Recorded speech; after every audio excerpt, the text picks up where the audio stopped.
Hello there. How are we? I forgot to do the fucking seat again. Bollocks. No. There we go. I'm now. You can now see the fullness of my face. How are we all? Yes. How's everyone doing? We're not talking about football. Football is corrupt and gay, and not in a good way.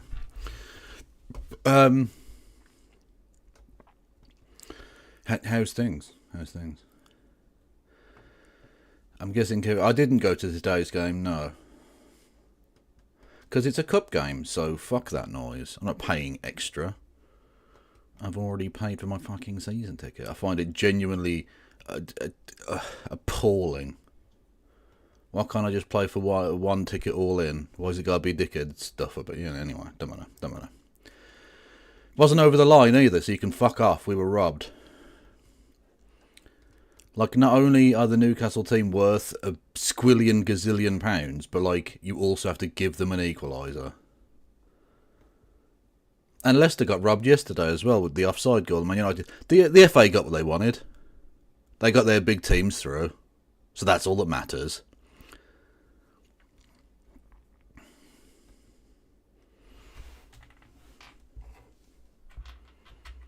They got what they wanted. They got the results they wanted.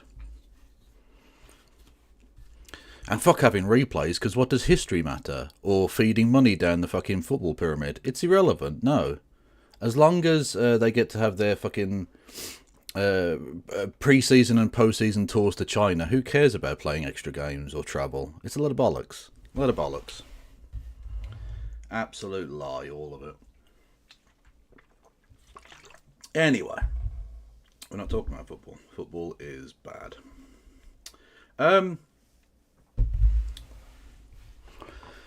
So, I'll be honest with you. I was mainly focused on the football, so I have nothing for you. There's no content. There's no anything. I wasn't even necessarily planning on streaming, but I just wanted to I don't know, exist. I wanted to exist in the same space as you. You're very welcome.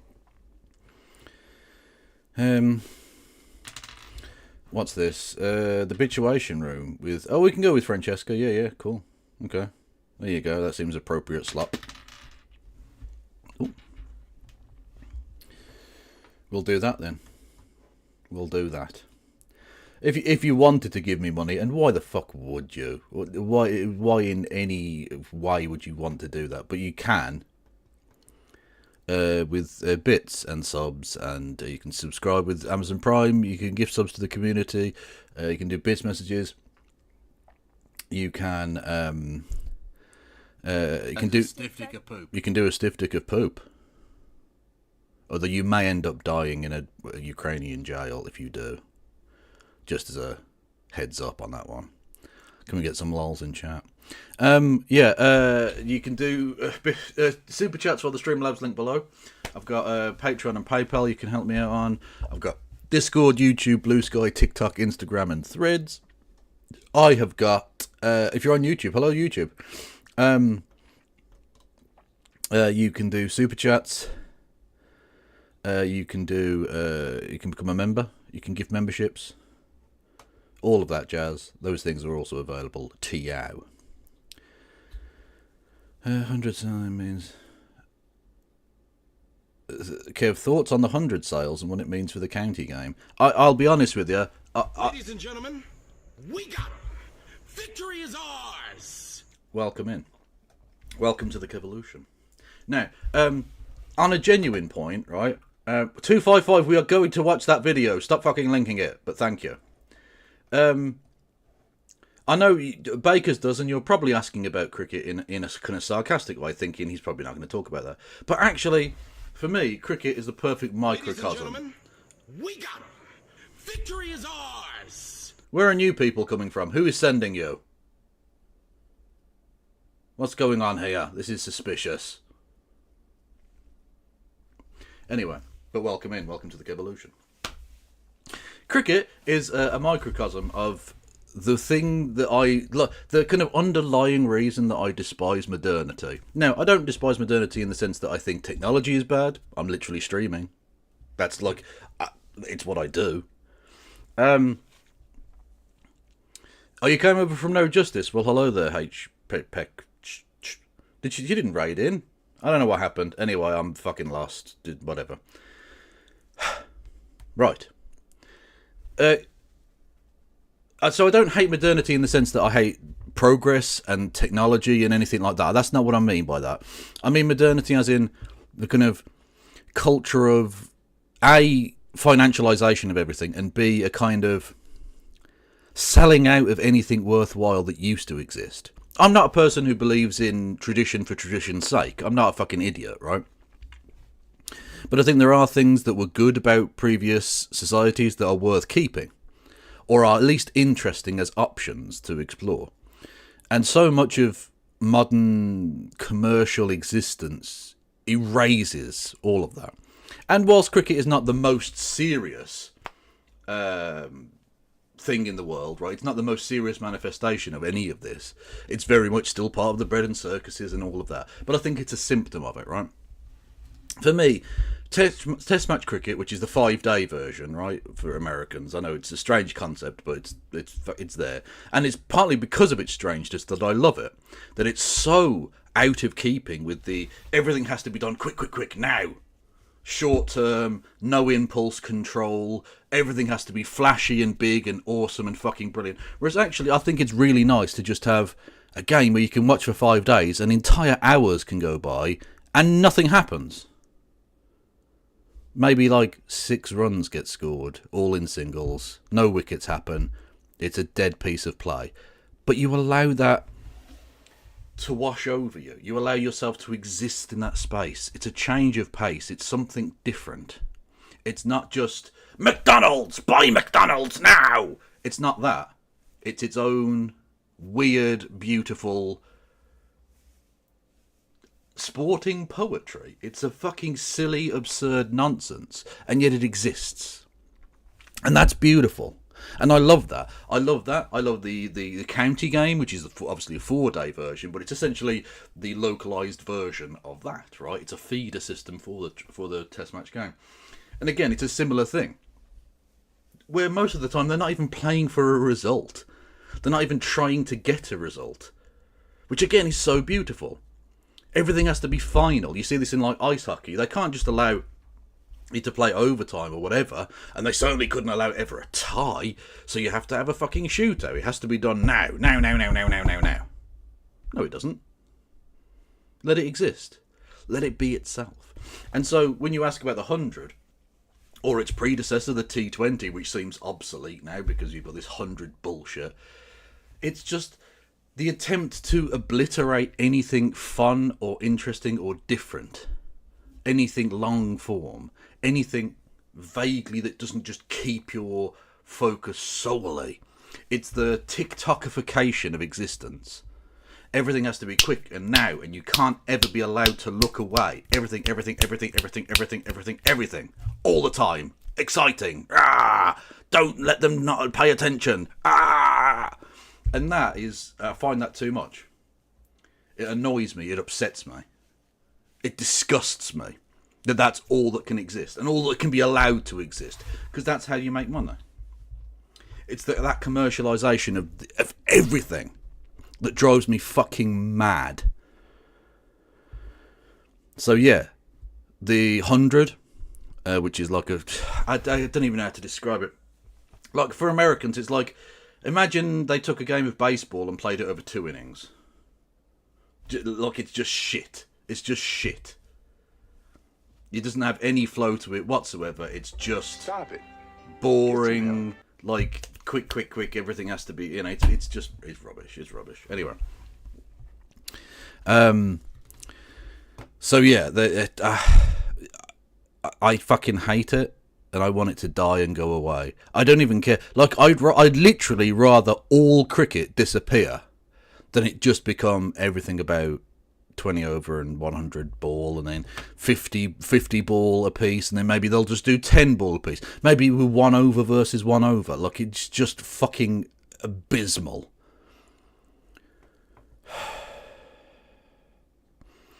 I really enjoyed the 100. That's fine. If you enjoy it, go for it. That's absolutely wonderful. I don't deny anyone the right to enjoy any format of any sport or any piece of culture. Go for it. I couldn't give a fuck. I just mean there are better and bigger things. And unfortunately, the 100 is an attempt to obliterate one of those things, I fear.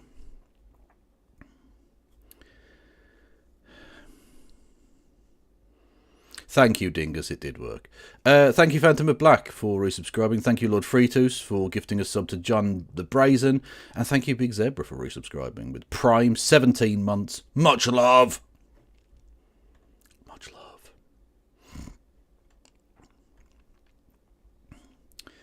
Oh, you came over from... Oh, okay.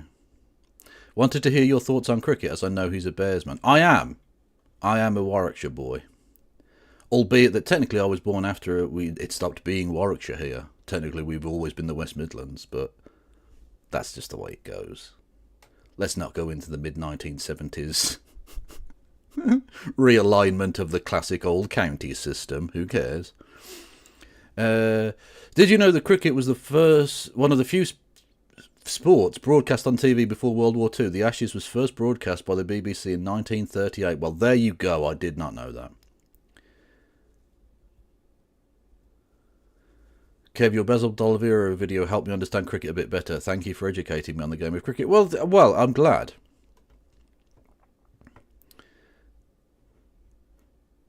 No fucking what? Okay, there needs to be a revolution.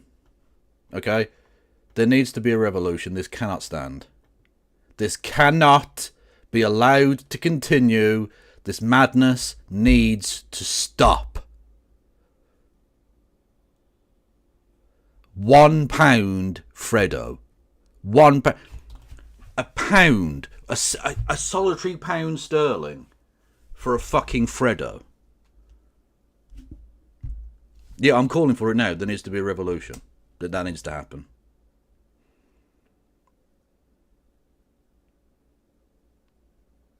Unacceptable. Fucking unacceptable. Do I ever watch GAA sports? I do a bit, yes. I've watched a bit of Gaelic football and a bit of hurling. My father's a bit more into that because he's from Kilkenny. He's a Kilkenny cat. The cats is the nickname of that particular sporting county's teams. Yes. So yeah. But I don't really understand the rules very well, but I do enjoy the fact that you're allowed to be a lot more violent. And I think that's probably a good thing.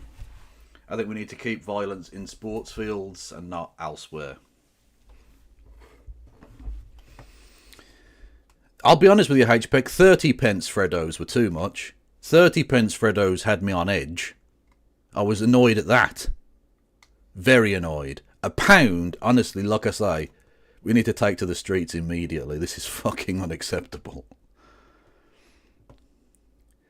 Would I watch the Ashes on that? Yeah, I'd watch the Ashes on anything. The Ashes is amazing. And I've watched it through, let's say, entirely legal streams.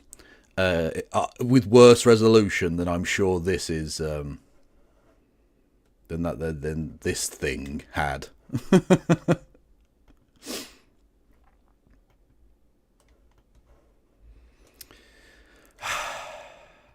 Anyway,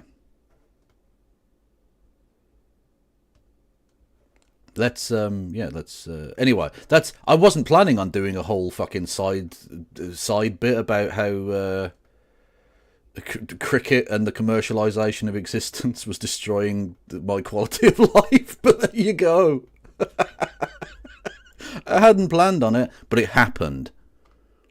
I could cut it out and put it on the YouTube if I had any fucking get up and go. If I had literally a single scintilla of energy in my existence, I would do it, and I don't, so I won't.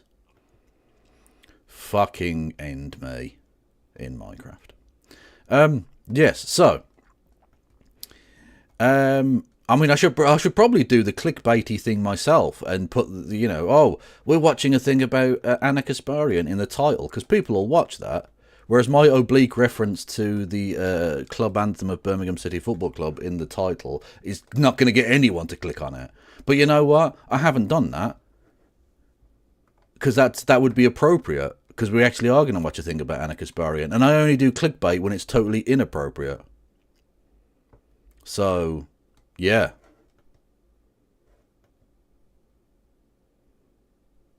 Oh, why is it always muted? Is there a button I can press? Because every time I play a video, it's always like auto muted, and I don't want it to be muted. Why would I press play on a video that's muted? Presumably I want to hear it. Oh, fucking hell.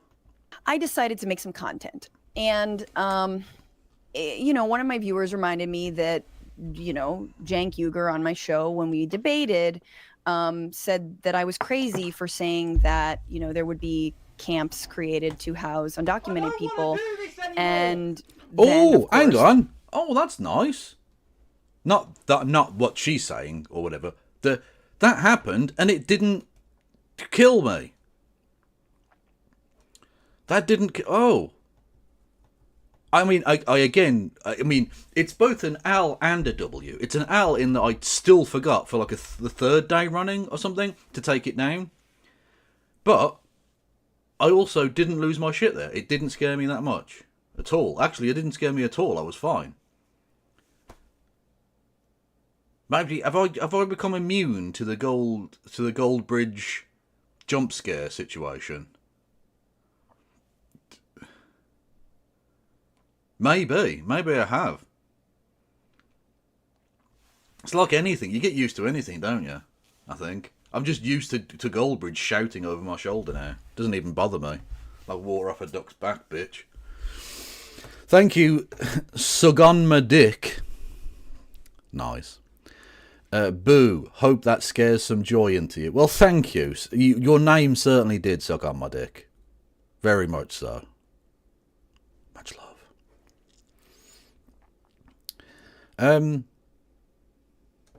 Anyway, let us continue.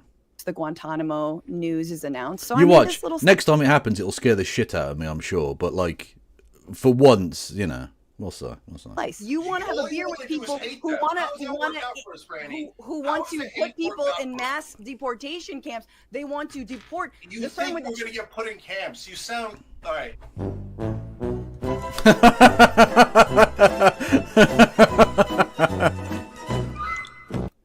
Now, if you're listening, those are headlines.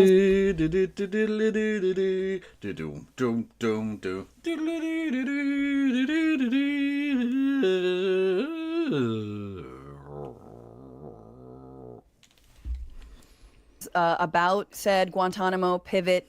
And this then obviously was not received well.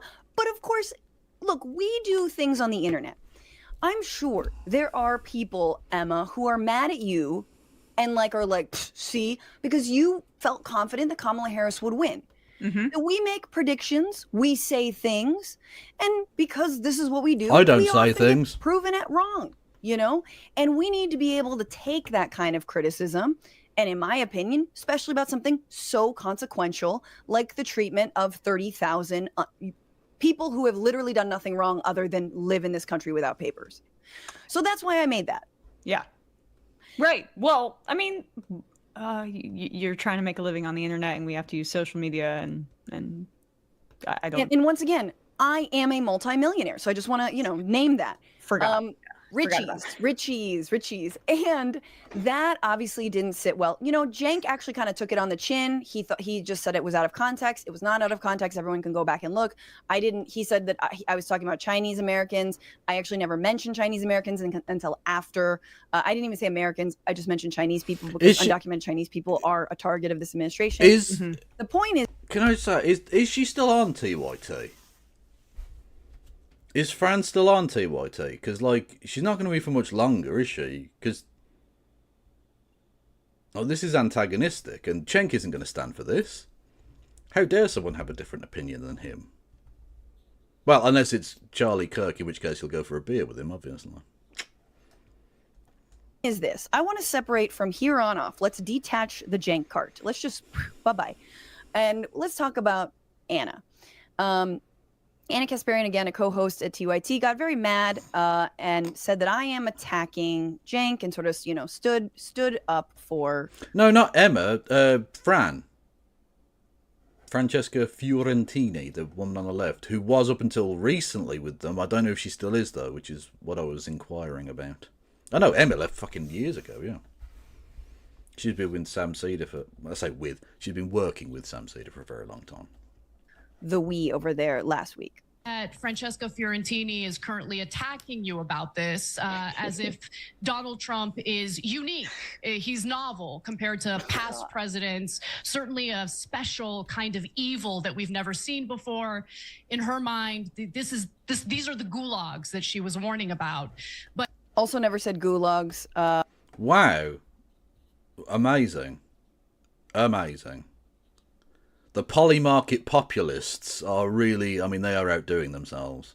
Yeah, a special kind of evil, never said that. In fact, this has been a long-standing practice. You can be against that practice, but Donald Trump isn't doing anything new here. Yeah, so I'm going to address it. I think that the clip that Francesca's using is misleading and totally out of context, but that's okay. But I know that... No, it's not okay. No, it's not okay. That dishonesty is not okay. Get me. But Get continue. me. Go ahead. I hear you. I hear you. I don't mean to But she's getting the likes that she wants, right? Whereas Charlie Kirk has never been dishonest, so I can go for a beer with him. Otherwise, I mean, who would pay attention to anything she's doing? Let's go. She's not on TYT. Let's go, girl. Let's go, Regina. Anyway, continue, Jane. Yeah. Nobody would ever pay attention to anything I'm doing. This is true. I will, however, say I did hit 100,000 on YouTube before I even invited Jank on. I've had a very robust career before and after my time at TYT, which I actually enjoyed from time to time. I did. I was at AJ. Well, okay, so she said after TYT. So that would suggest past tense would suggest that she's no longer with that particular organisation. Just saying. Yeah. Hang on, we got a link. Did someone link me a thing? Phantom of Black. What is this madness? Oh, for God's sake! What is this? What the fuck is this? Right. Can you help me with my crossword puzzle? Sure, no problem. Emphatic, no. 5 letters, never. Pistol, 3 letters, gun. Disgust, 3 letters, Charity, 4 letters, give. You cunt. You fucking little cunt. I just got it. I hope you're happy with yourself. I hope you're happy with yourself. I hope that's funny to you. I just got rickrolled, right? So I'm just gonna straight off kick a man when he's down. His team just got fucking robbed in the FA Cup, right? Absolutely fucking robbed blind by the linesman being a cunt, and you decide to kick me in the bollocks when I'm down. You monster. You didn't have to give me up because I was already down. You don't get it's so it's never gonna give you up, never gonna let you down. It's a rickroll. It's a rickroll disguised as a conversation around a crossword. And I totally fell for it. Like it's an L. There's no disguising what that was. There's no pretending that was anything other than just a big fucking foul for the Kev. For shame. Thank you, Katie, for gifting 5 memberships on the YouTubes. Much love to you. You're a star. Thank you. Everyone be nice. Everyone say thank you.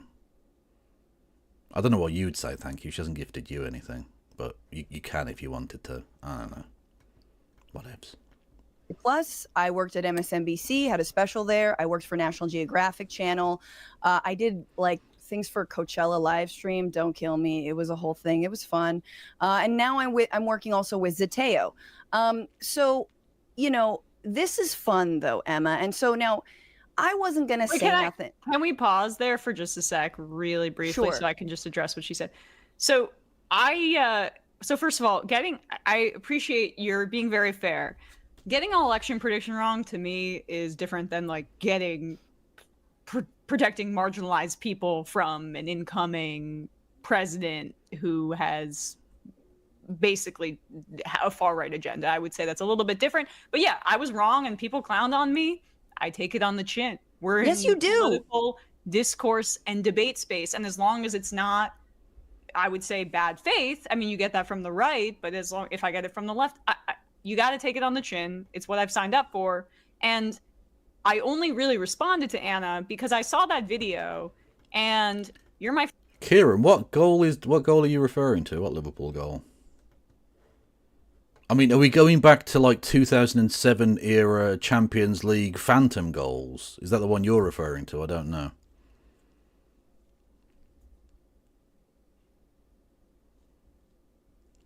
I don't know. It was probably Rob. That would have been an amazing goal if they'd given it to him. Yeah, that's true. That's true. But the FA got what they wanted, as Friends Rust. I was discussing this before you popped in, but Man United get an offside goal, so they get through. Newcastle get a fucking goal that didn't cross the line, so they get through. The FA got what they wanted. The FA got what they fucking wanted. Corrupt cunts. I meant Newcastle, sorry I'm tired, and Chelsea just lost. That is true, and I'll be honest with you, Kieran, a little bit funny. Do we need VAR for VAR? Well, that's the thing, in the FA Cup, you don't have VAR. And all of a sudden, they make loads of fucking mistakes. What a surprise! The FA Cup not having VAR and then them stealing games from little teams, or smaller teams, to allow their sort of big market teams or whatever to get through, their rich teams to get through, is essentially the football equivalent of when a police officer turns off their camera before they're about to like beat the shit out of someone or shoot someone dead. It's that. The safeguard that was in place to try and make sure that they can't steal games from people gets turned off and then they start stealing games. Who'da thunk it?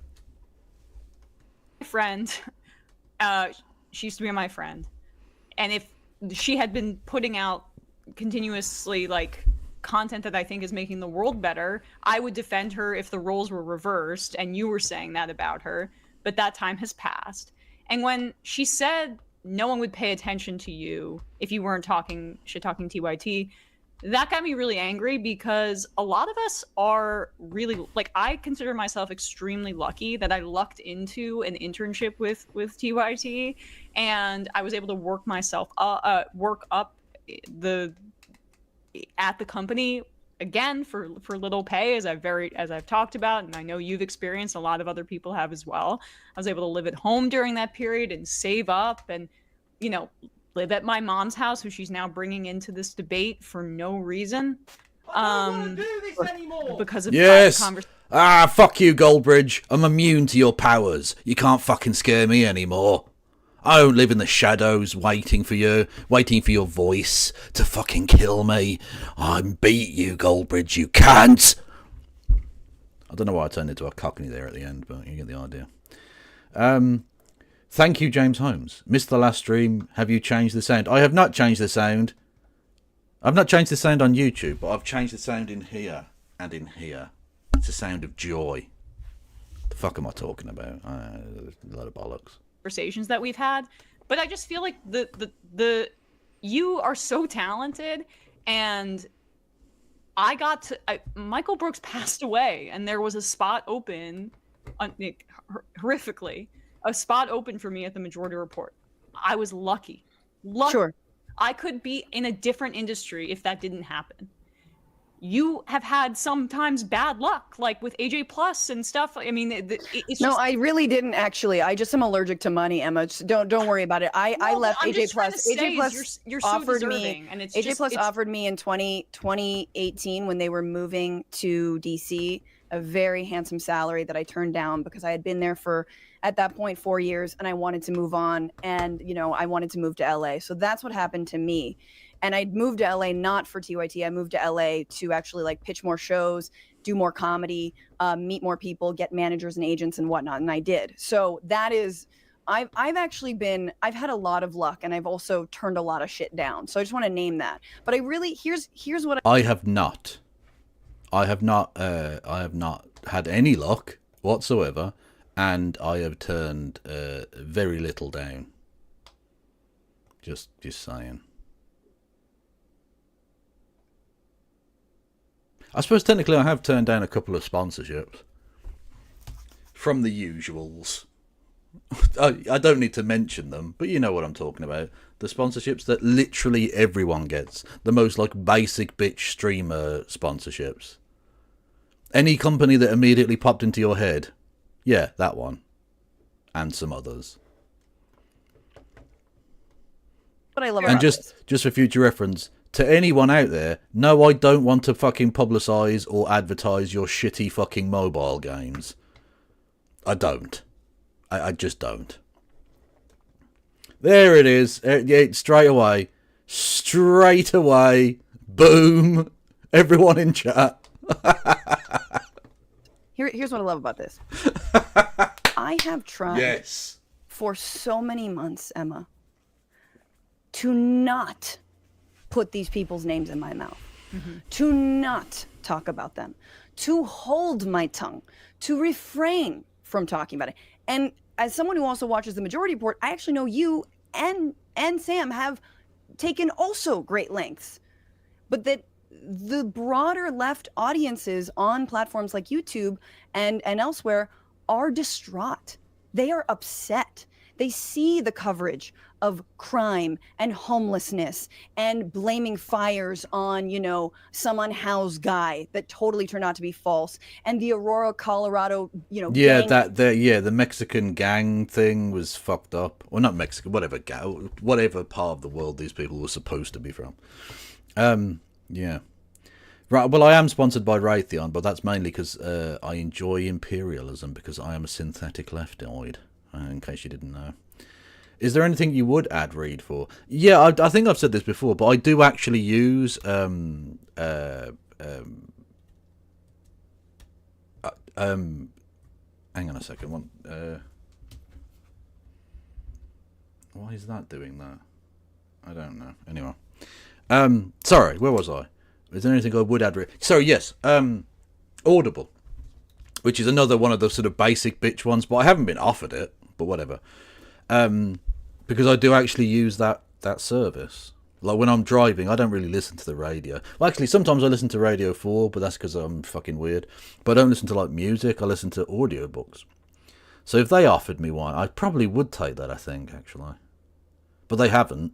I'm clearly not in their and I get that, because probably the overlap for people who enjoy really basic quality like shithouse shit posting British fucking political YouTubers probably don't listen to audiobooks that much. They probably play Raid Shadow Legends a lot more, or games of that kind of, let's be honest, shit ilk.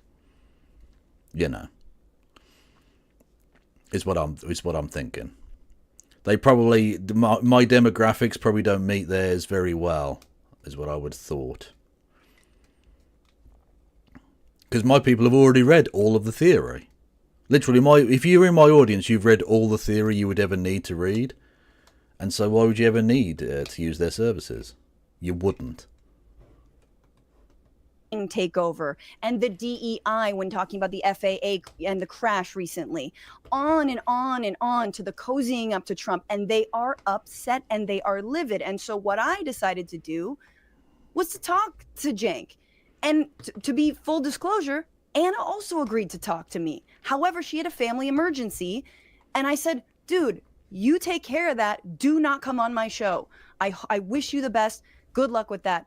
And that week she went on Glenn Beck's show. So anyway, be that as it may, I think I'm going. Well, there's Anna's. Anna's made her decision. She could go on with an actual base leftist. No, I'll go on with fucking fascist Colonel Sanders and shoot the shit with him instead. Love it. going to be getting her back on the show. But the reason I just want to thank you, because you cut strays for me, speaking of making it super personal. But I just want to say, Emma, none of this is personal with TYT. None of it is. It's like, it truly, for me, I'm actually, I think Anna and I have been like friendly, you know, we took a hike a couple times, but none of it was personal. It's always about the politics for me. And it gotten to the place, which honestly, I really... Whereas for Anna and Cenk, it's all about the Benjamins. It's all about the money spread. Let's go. Do still welcome her to actually hear her out, but because I want to know, why are we covering things like this? Why are we talking about things like this? Because of Polymarket. They've sold out. They've sold themselves hook, line and sinker to the right. That's it. That's literally it. And again, I'll just say, because it's, I think, worth repeating, even though I've said it before, they don't need to go full right wing. They don't need to do that. What they need, what the right wing don't need them to do that. What the right wing need to do is for them to some extent, neuter the leftist response to Trump. No one is going to buy Cenk and Anna going full, like, build the wall, you know, MAGA. But they need them to just say, you're overreacting. They just need leftists like Anna and Cenk, who they can buy, to say, they're not going to build concentration camps, you're overreacting. And that potentially just takes the edge off the leftist response to the point where instead of maybe having a more out there in the streets organised response to this, maybe some leftists think, is there any point? Maybe he's right, I don't know, maybe I'm misusing it. Because people aren't like... Most people who watch stuff aren't necessarily plugged in completely. They watch stuff because that's sort of a quicker way of going into it. It's a quicker way of accessing information because you assume that the streamer, especially if it's someone like Cenk and Anna, who are, like, it's their full-time thing, they're kind of supposed to be journalists, you sort of assume that they've done some research and they've looked into this, and so if they're giving you that opinion, it sort of makes you feel less viscerally angry at the thing that you should be viscerally angry at as a leftist. And that's all they need. They just need you to not be angry and to go into the streets and stop ICE or whoever from doing their evil chicanery, or to put for you to go into the streets and put pressure on local politicians to prevent ICE from doing whatever they're going to do. That's what they need. So that's why Polymarket and whoever have bought on, I know, for want of a better phrase, puppeteering this nonsense. Yeah, controlled opposition is exactly the phrase, yes. Yeah. That is exactly what Cenk and Anna are now, controlled opposition, yeah. Bought and paid for. And they don't even hide it. They literally say at the top of every hour or whatever, hello there from the Polymarket studios. The studios that were bought with donations from leftists online. Their viewers literally bought that studio, and it's now sponsored by Peter Thiel.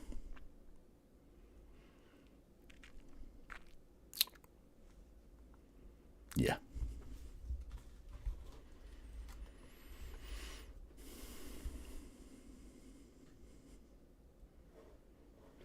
Who are TYT? The Young Turks. They're kind of a leftist. Like I said, they're supposed to be journalists, but they're not. Why are we focusing on these small granules that miss the forest for the trees? Is it because ultimately you've never been a progressive? Is it because ultimately you are kind of a centrist? That you might be left on certain issues like corruption or, you know, capitalism and whatnot. Although, you know, Cenk, TBD on union rights. But the ultimate... Burn! Solid burn. Love it, love it.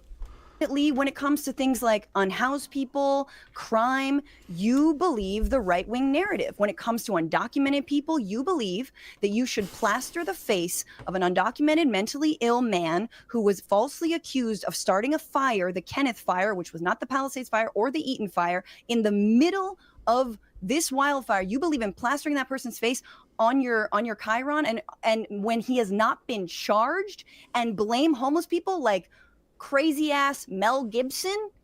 That is a political disagreement. Right. This is not personal, and it sure as shit is not about clicks, because let me say, the amount that I could say and choose not to when both she and, let's bring the cart back in, and Jank are on a little bit of a war path against every single person they used to work with, that we know, that we love. Yeah, because they're distancing themselves because they have to. Because they're paid for. That's the way it goes. Hey, hang on a second. Thank you to James! Jimbo! Jimbalo! That's not at all appropriate. Thank you, James Holmes, for gifting 5 memberships on the YouTube. Much love! Much love. That we like. Yeah. David Dole, for example. Yeah. Mike Figueredo, like all these other people, to say nothing of former employees. That was an interesting pronunciation of his surname. It's really, really sad. Yeah, I mean, there's a lot to chew on there. You know, I will even say we tried to avoid it as well. I mean, we clip everything. Perhaps they were upset about the fact that it was clipped when we had an IM or a call in. But, you know, at the end of the day, as I was saying, they're adults. We're in the political debate and discourse space, and you've got to be able to take the heat and have the better argument. And based on their view counts, it doesn't seem like people think that they have... Oh, view count. Right in the view counts. Oh. The better argument anymore, so they choose to go after people on Twitter for engagement. And as you say, I of course could use information that I know from my personal relationship with Anna and friendship, where we would have many calls and conversations. I could have chosen to use that stuff against her. I chose not to. She doesn't seem to have those scruples, but she distorted things about my life, the fact that my parents were lawyers and I grew up with some privilege, to make a claim that I don't have to work for a living. The end of that, like, I am privileged in the sense of, like, I don't know if I would be able to have engaged with these ideas at such a young age, because this was an interest that developed when I was young, if I didn't have this incredible education that I wish everyone had access to, or if I didn't have the comfort to be able to exchange in these ideas and not have to worry about, like, Sure. is there going to be food on my table? Yeah. But that's kind of where it ends, because ever since I've left my parents' house, I am making my own money. The answer is you're not a lawyer. You know what I paying mean? my own Like, bills. I chose not to be a lawyer. I chose to make this career. So what I you're don't trying know to what say she's is you're a referring class to. trader, and we kind of like love you harder for that. And I think, Well, yeah, and like the way my sister's a lawyer, the way she lives very different than the way I live now. Well, she just started. Congrats to her. But it's like, you know, I'm really proud of her, right? And I could have gone down that road too, and but I chose not to. Hey, hello, turn left and the turn leftites. Everyone go and follow Curtis on Turning Point Left. I haven't done that joke in a little while. No, go and watch the Turn Left. Thank you for popping on over on the YouTubes. I am also available on Twitch if you want to pop over there. I'm also a little bit chilly, so I'm going to put on a little jumper. I think nothing too heavy. I'm not out in the fucking snow, but you know. Oh, hello, lad. Let's have you. Oh, it's a little bit nippy. There we go. Oh, beautiful. And I, you know, don't make as much money because of it. And my parents, they did well. They don't have the means to support me for the rest of my life. Like, the amount of money that she describes there it's just a lie. And I think she's probably distorting a conversation where I said I could have gone to law school and made a lot of money and not had to work for the rest of my life. That's something I would say. Right. But I don't even want to get into it because she discredited herself by claiming falsely right below that in this Twitter storm she was having well into the late hours of Saturday night. She had a proper crash out, a proper burnout. Not as bad as Kanye West. I don't know if have you seen Kanye? Oh my God. Where'd you even begin with that lad? He is, boy howdy. So we'll scroll back a little bit because it's been a couple of days. He's off his meds. I think that's the safest thing to say. He's been off his meds for a little while. I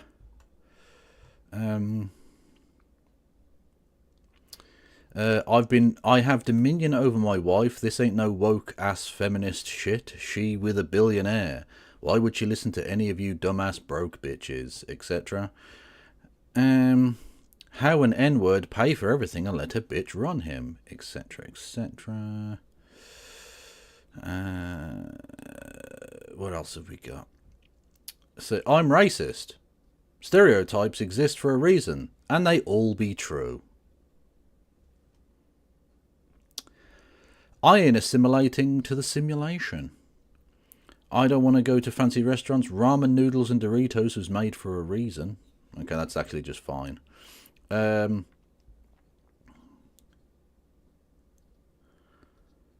My support for Puff is completely selfish. I need to find whoever been trying to out black moguls. So that's the rapist, P. Diddy.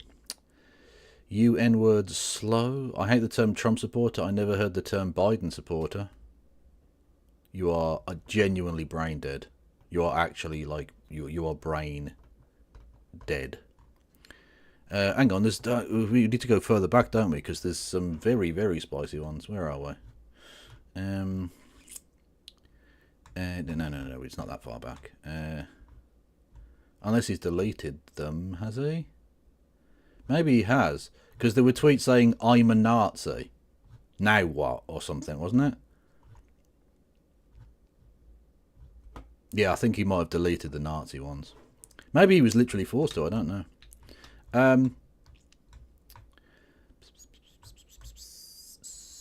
Oh, here we go. Bitches deserve to get slapped sometimes. Lovely.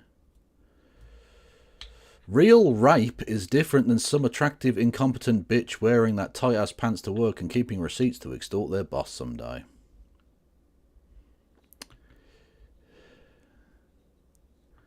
Me Too rapes are truly disrespectful to people who have actually been held down against their will and been violently raped.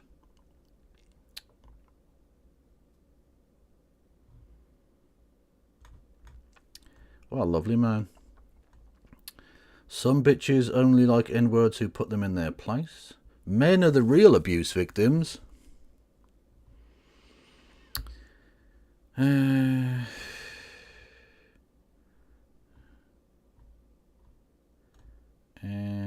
I forgot to say R-word. That was R-worded of me. I miss Saudi Arabia. MBS is the greatest man I've ever met. Nobody finna play with that man. This is my hero, a god on earth. Honestly, he's literally like he's gone. He's gone. He needs to be like someone needs to do a genuine like wellness check and an intervention because this is fucking mental. This is really mental. Anyway, so like Anna wasn't quite that bad, but she was flaming out pretty bad. So yeah. Her time. That the Majority Report did paid ads for the Harris campaign, which is like frankly defamatory. I mean, it's if you want to go down that road, that never happened or ever having had close to, you know, it was never close to happening, and we would never do that, and people would probably notice if we did ads. So I was making a joke that like we did it in code, but it just is.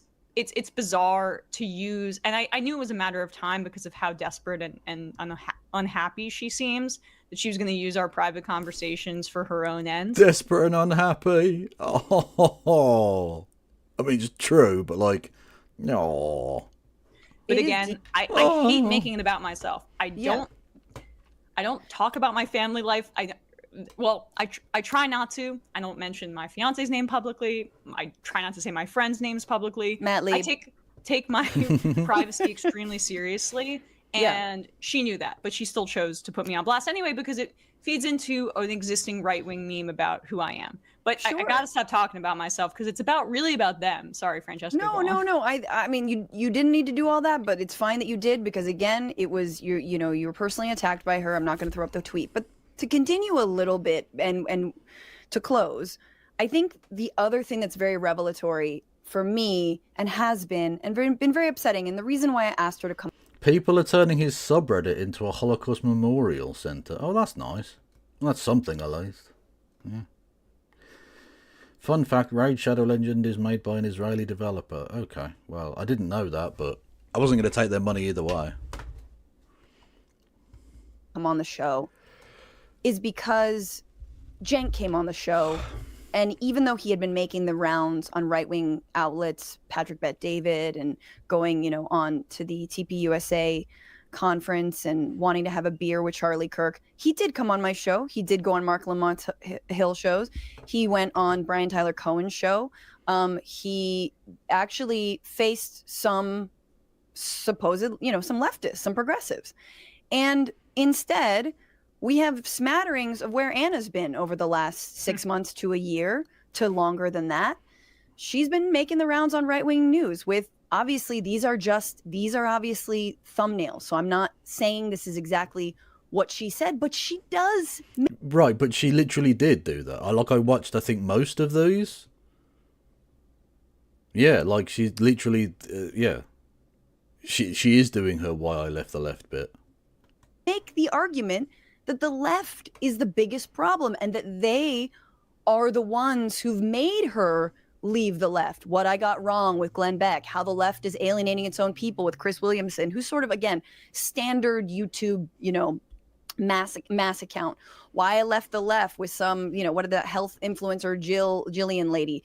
Obviously, gotta go on Piers Morgan. Dems made a deal. Piers Morgan. Fucking Piers Morgan. That absolute fucking gammon sack of shit. God damn. Bonus. She, honestly, Anna Kasparian is quickly becoming my least favourite birthing person. Honestly.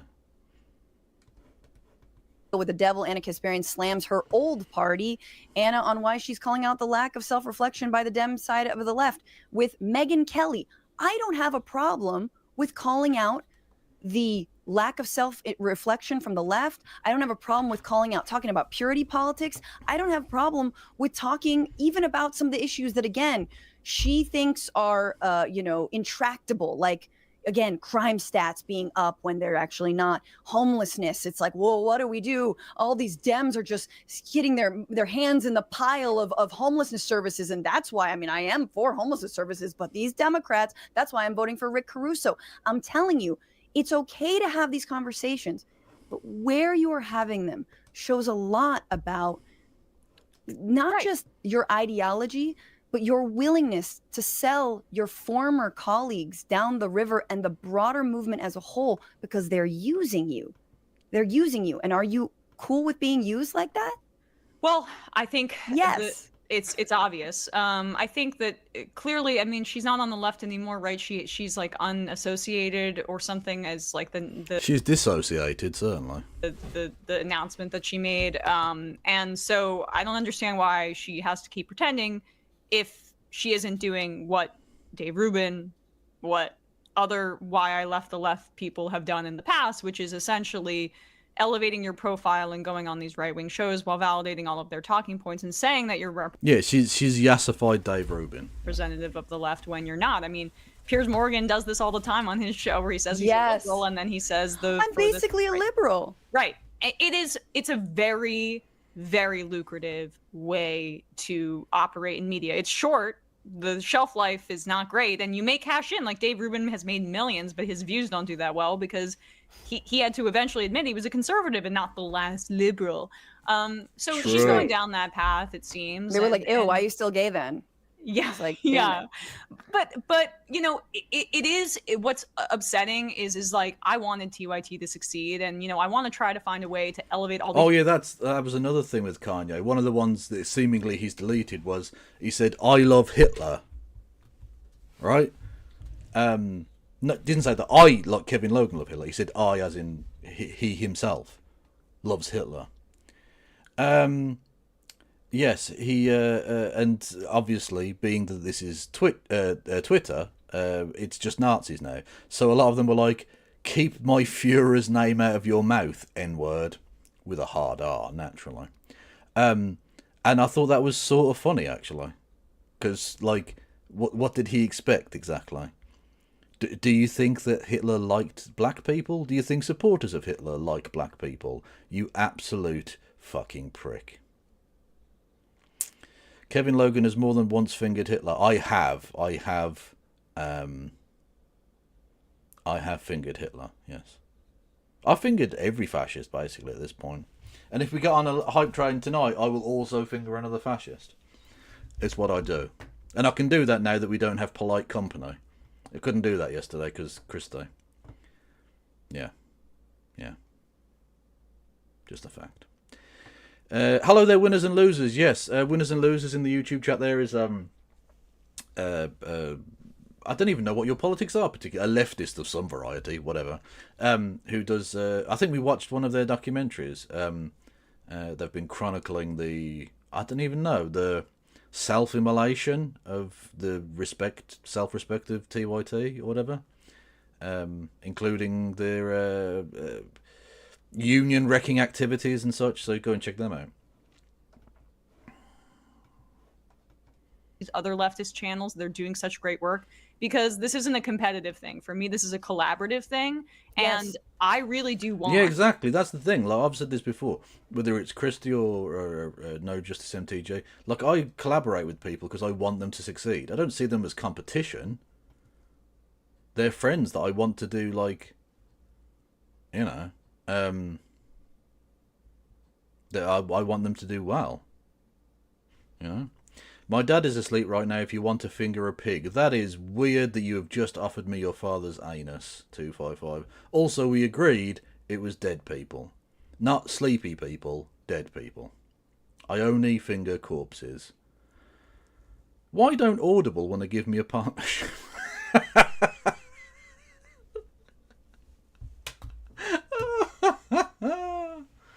Fuck yes. I wanted and believed in. That's why I wanted to work there and why I looked up to Cenk my whole life. The idea of a left-wing network that would have the reach. No, you looked up to Cenk your whole life because you're quite short. Because she's a small bean. So it's like she has to physically look up. Because, yeah, okay. That how many million subscribers they have, that would provide. That's something that I was really excited about. But I think they really lost their way. They tried to expand way too quickly. They took all that investment money. They hired a bunch of people. They tried to do entertainment shows and everything. And then it was like all these rounds of layoffs. Yeah, I'm down for that, winners and losers. Yeah. Let me know what you have in mind. I'm in New York. I'm on the road. I'm hearing, oh, they're not treating their staff that great. Oh, is there a unionization effort that's happening that they're trying to tamp down? Wait, why did X person get fired when that person was leading the unionization effort? Right. I'm hearing about these closed door meetings that they have where there are lawyers that are kind of intimidating folks. Mm-hmm. And that was around the time when I'd heard about this that I made the decision to leave the show, because it seemed to me that like there were some overstretched finances and also a lack of like real belief in a left-wing project. And I learned really to trust my gut in that way. But I do just want to say one thing about that as well. We can, of course. I mean, firstly, we need to get on a hype train for me to finger anybody. You got to pay me to finger dead fascists. But we can absolutely finger Salazar. I think Salazar's one of the few fascists I haven't fingered, as far as I'm aware. He was the fascist prime minister of Portugal for a while, who I think I vaguely remember from my educational studies many years ago, that like even though he technically never called himself fascist, when Hitler died, can we get some lols in chat for Hitler killing himself? That was very funny. When that happened, Salazar declared 2 weeks of national mourning. Not even like a day of national mourning or a minute silence. Like he had to inconvenience every motherfucker for a fortnight. 2 full weeks of national mourning. What the fuck is wrong with you? Like, come on now. You absolute dingle. Thank you, Dingus Van Sant, with 100 bitty bits. If someone else does something now, then we go on a hype train, which would be fucking sexy. And then I can go and finger a dead Portuguese man. I've never I am never, ever, ever making partner. It's never happening. I think it's time we all came to terms with that. Did Franco ever call himself Fash officially? No. He what did they call their fucking thing? I've forgotten now. My brain. I'm very tired. No, they had a special fucking word for their fascism, which wasn't technically fascism, because it was a different word. They came up with a different word for it. Hang on, I'll find out. It's going to annoy me if I don't find out. It's going to eat away at my brain. Come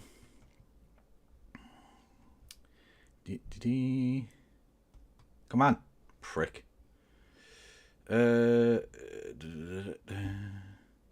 What did they call it? It's going to annoy me.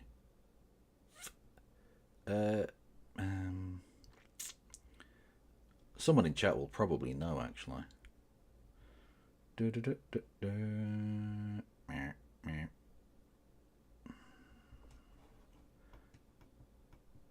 is a stiff dick of poop. Phalangist. Phalangist is the word that they called their thing. It was basically fascism, but they didn't call it fascism, so it's a thing. Thank you, Dingus Van Sant, for gifting a sub to Dead Portuguese. It is one specific dead Portuguese. I'm not going to finger all dead Portuguese people. For staff, that would be quite a logistic problem. There are lots of dead Portuguese people. Not as many as, like, say, dead Americans or whatever, but like there are lots of dead Portugueses. And, that would take a while. And they don't all deserve it, so, you know. But also, and thank you, I appreciate that, but it has to be somebody else than you, because you gave the first thing in order for it to work. Because it can't just be one person. For some reason, I don't know why Twitch has these rules. Tell me who makes these rules. Obviously not you. Who are you answering to? Oh, Jenny, don't be hasty. That's a song from like 20 years ago. Where did that pop into my fucking head? Jesus Christ. Anyway. It's like, Anna also implied in that tweet that we would be the reason that they would have to lay off employees, and that's why they took that Polymarket sponsorship, because other people have been critical of them. I'm just like truly in awe of the inability to self-reflect or the idea that they have to sack people if they don't take sponsorships from far-right people is amazing. Amazing. Yeah. Look, we have to take money from far-right sources and then just start spewing their nonsense. Otherwise, we'd have to sack people. Fuck off. Just such a lie. Such an obvious lie. Thank you to Way with Historian with 667, Neighbour of the Beast Bitties. And thank you, Dingus Van Sant with 31 bits. The living Portuguese make these decisions. True! It was always the living Portuguese. They were always behind it. Anyway, The return of the sausage. Time to violate a dude, Portuguese fashoid. Portuguese? I'm sorry, sultry-voiced text-to-speech person. Portuguese is not a thing. That isn't a thing. I'm not going to Portugal. Dickhead. I suppose I'm not going to Portugal either, but you get the idea. To step back from one's own ego to say that it's everyone else around them that's the problem. Everybody else is just trying to make money off of them. Everybody else is grifting. It's not us. We don't have to look internally about our own decisions and life choices and our own like extreme anger that's off-putting in and of itself for the show. Like I tuned in a few years ago and I was just like, I can't watch this shit anymore. They're just screaming. I mean, you're talking to a stand-up comic. I have to have some levity, otherwise I'll die. Like it's crazy. They seem very unhappy, and also it reflects in their coverage. And I don't know. Are you Igloo? Are you Portuguese then? Is that what I'm to understand from your offense? I mean, look, again, I don't care about that but I hope they're okay. At the end of the day, I don't want Anna to be suffering. I don't want things to be bad for her. I hope that she I kind of do hope she's suffering. I hope Chenk's suffering. I want bad people to suffer. I'm just going to say that now. Like maybe that makes me a bad person. Maybe I'm not a kind of mothering type that's going to like put an arm around you and say, "Oh, never mind, you can improve and get." But no, I want bad people to suffer. Okay. I'm sick of self-care. What we need is other harm. That's what we need more of. Finds the piece she's looking for. Right now, we got a Thelma Louise situation, but there ain't no cliff. They're just driving around in circles. Like, I don't know where we're going, but they've made a blood pact, and like, you know, I feel like we're along for the ride. And I just want to clarify, like, I've never been an employee at TYT. Yeah, my parents immigrated to Canada. Oh, so you're like that Man United fan in the clips we watch, who's a Portuguese Canadian who gets up at 5 a.m. to watch Man United and scream at them losing. You two are the former Portuguesers in Canada, I believe. I could be wrong. I don't know. Maybe it's a very significant destination for former people of the Iberian Peninsula. I have no idea. 1% until Kev fingers all the Spanish. I'm not fingering any Spanish tonight. I'm fingering just one Portugal person. Just Portuguese or whatever. Yeah. Thank you, Dingus, with the 100 bitty bits. Porto Bourgeois. Oh, for God's sake. Can we not confuse me with bits of the English language? Thank you, Dingus. Fingering now, indeed. Fingering now, fingering in the past, and fingering in the future. A finger in every hole.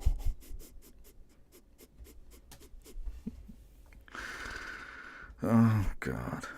Audible, I swear, Audible, when you give me your money to read your adverts, I won't include anything about fingering. Okay, I promise you. I can get through an entire ad read, right, without... Stiff dick of poop. Maybe I can't. I lied. I couldn't even get through the bit where I was lying to you about it without me saying the stiff dick of poop. So, thank you, Madcat, for gifting a sub to Dolphin Floyd. Much love. I've got another story for another time. There was a close call. I could have sued. But anyway, that's neither here nor there. I've never been a full-time employee. I get asked to be on, and I say yes or no. I rarely say no. Thank God. I don't think I'm ever going to be asked. Thank you, Igloo BC, for gifting a sub to Audible. Is that do Audible have a fucking Twitch channel? Why would they have a Twitch channel? That don't make sense. Oh no, it's just some random person. Okay, there you thank you. I was like, what the fuck? Someone once signed up Bernie Sanders as a subscriber to me, and I was like, that's fucking amazing. I can say Bernie Sanders subscribes to my Twitch channel, and it's not even a lie. I carried on saying it after, so it was a lie, but like at one point it was true. So asked to be back on the main show. Ever. I think that was sealed, if not after I had Mondale Robinson on, if not after I interviewed Jank. I think probably by putting out a Curb Your Enthusiasm meme that was sealed.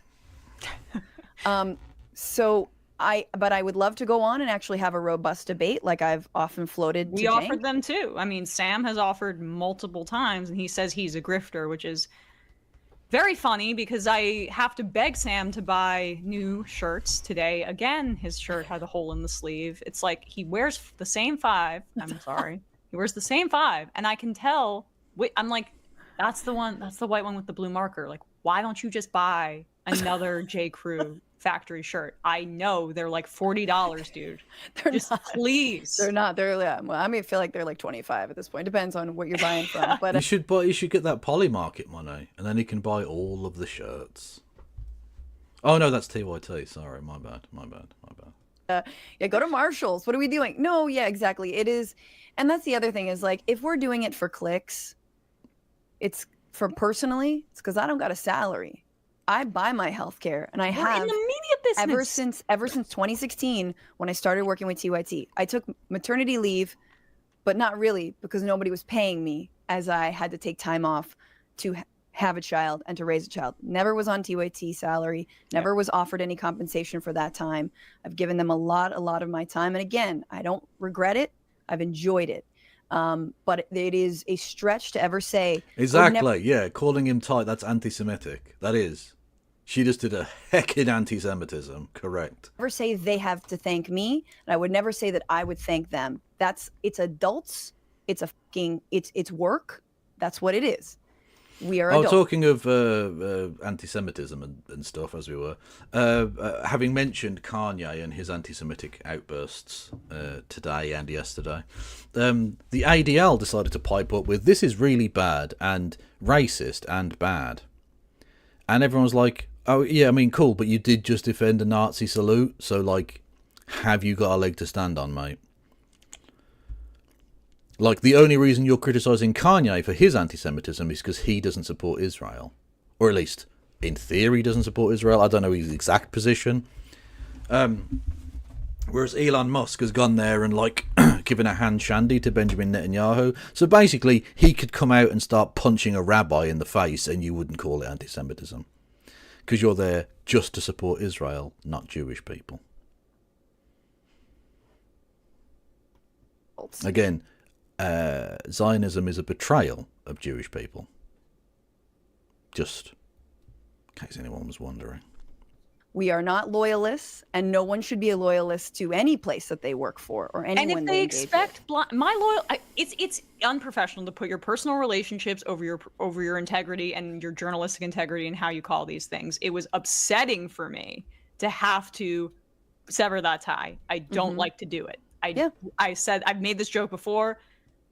Ask my exes. I stay in relationships. I've stayed in relationships way too long when I shouldn't have. I don't like doing it. But I had to make that decision because I had to put my professional integrity over my personal desire to, like, make things right with a company that I had admired my whole life and people there who I had been, like, so excited to become close with or friendly with or whatever it is. But at the end of the day, what they're such that their egos are really so out of control and their egos are shattered, and I think that's part of why she's making up all these lies. I should probably stop playing with, like, things close to the microphone because that probably came across quite loudly. Thank you. Thank you everyone for the hype train. Is a phalangist a fingerer? I don't know what that means, but thank you. I'm opening my hype chest. I hope it's full of Portuguese. I see what you've done there. That is foul.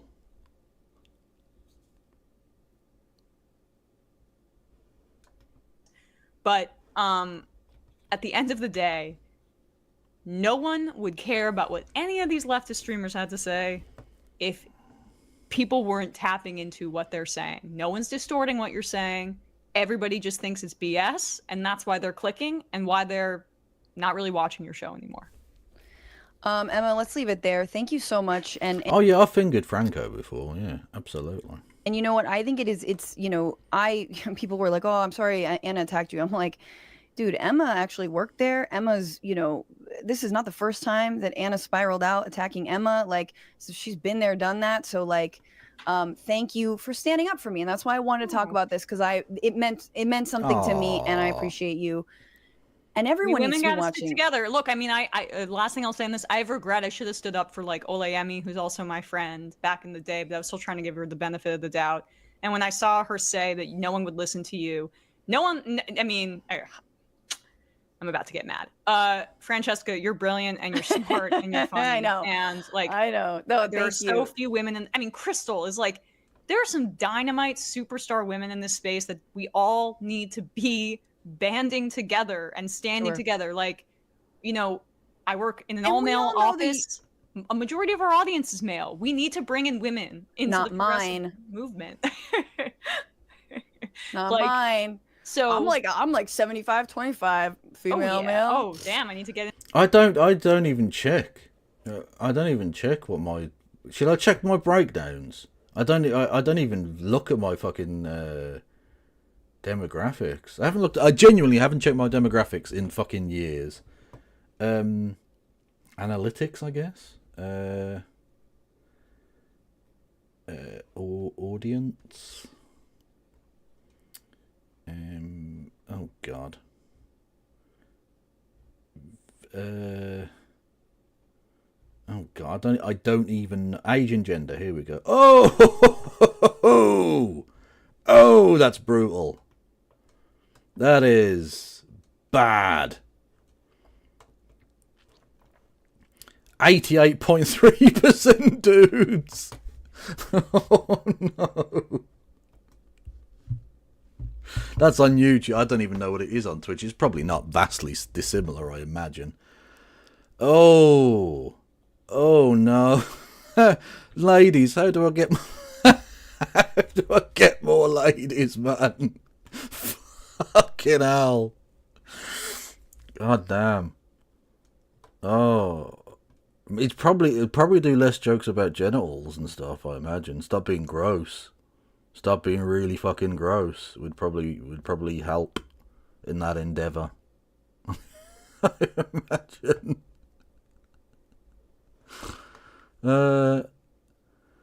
No, so in terms of the geography, that's about what I imagine. Yeah, about 50% from the UK, and then 20% from the US, and then various bits of bobs from everywhere else. Yeah, Sweden. For some reason, Sweden. I didn't know that. Sweden is my third most popular. I would have thought it would have been like Ireland or Australia or something, but it's Sweden. Who'd have thunk it?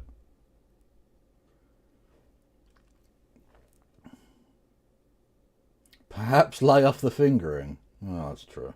I could lay off the fingering. But then what would I have? Without the fingering, what even is Kev anymore? We're very much back to the 100 and Test cricket all over again. Without the fingering, Kev has sold out.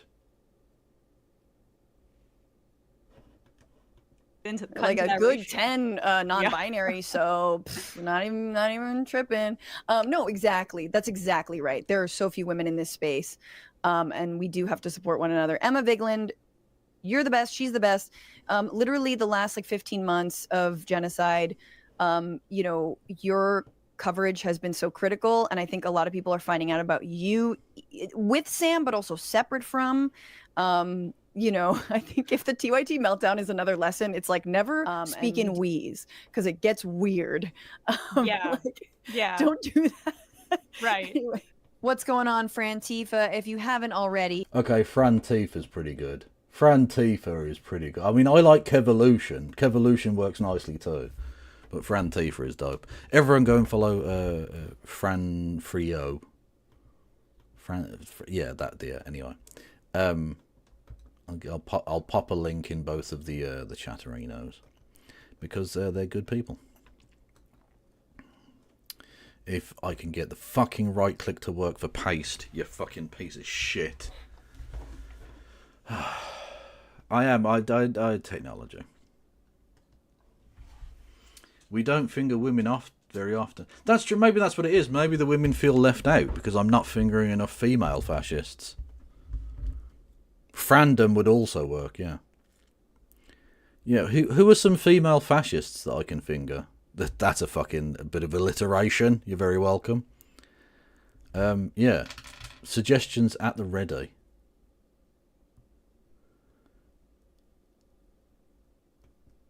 Anyway. I also wanted to take a quick look at this. Tom Nicholas, going over the article that we covered, if you remember, from David Mitchell. No, Gen Z does not love fascism, which is an encouraging title, and I want to hear more, Thomas. Give it to me. Last week, the British media was incensed, outraged, at the very least, excessively interested in a piece of polling which purported to show that over half of members of Gen Z support a dictatorship in the UK. Any of you that are in the UK or engage with British... Okay, we're going to go 1.25 because he does speak a little slower. Which is fine. It's not a criticism. It's merely an observation.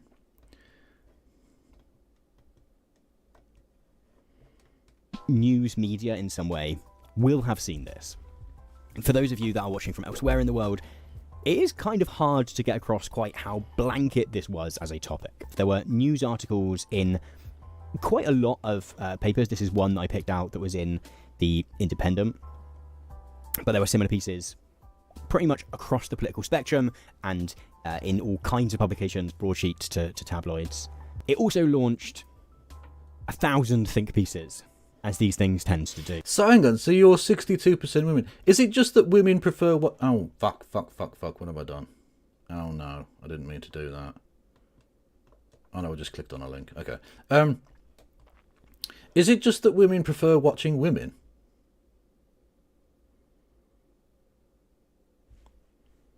Is that it? Is that like... Is it just that women prefer watching women? Which is fine, I guess. In-group preference and, you know... Probably they can relate to them a bit better, maybe? I don't know. Wasn't there mention of one or two of the UK suffragettes who turned Nazi/fash in the 30s? Oh, there were several, yes. Oh, absolutely. Yeah. Ask No Justice to look at her analytics. I mean, I can, but I don't want to pry. If that seems weird, I don't know. I don't want to pry. But maybe someone, if one of her subscribers want to do that, that's fine. I know a subset of women who prefer watching women. Well, that's not what I meant. That is hot. But yeah, I think The Guardian actually had 2 separate think pieces about this. Alison Phillips, whose work I do not know. This is particularly in The Observer, who I can imagine would like a story about Gen Z sucking a little bit more. And this was kind of the key takeaway, right? These were the key sentences which were quoted across the board, everywhere. The survey showed, supposedly, that 52% of Gen Z thought, quote, the UK would be a better place if a strong leader was in charge who does not have to bother with Parliament and elections. And then, in addition to that, 33% agreed that the UK would be better off, quote, if the army was in charge. And again, this was like everywhere. Here is an LBC article about it. The fact that David Mitchell is in the thumbnail of this Politics Joe podcast will quite possibly be a result of I don't know, like them talking about that. Pod Save the UK also did a interview which was really good with Okay. All I want to say is Megan the Stalin, you're very welcome. That we need to zoom out on, yeah, so you get the full boom. Megan the Stalin.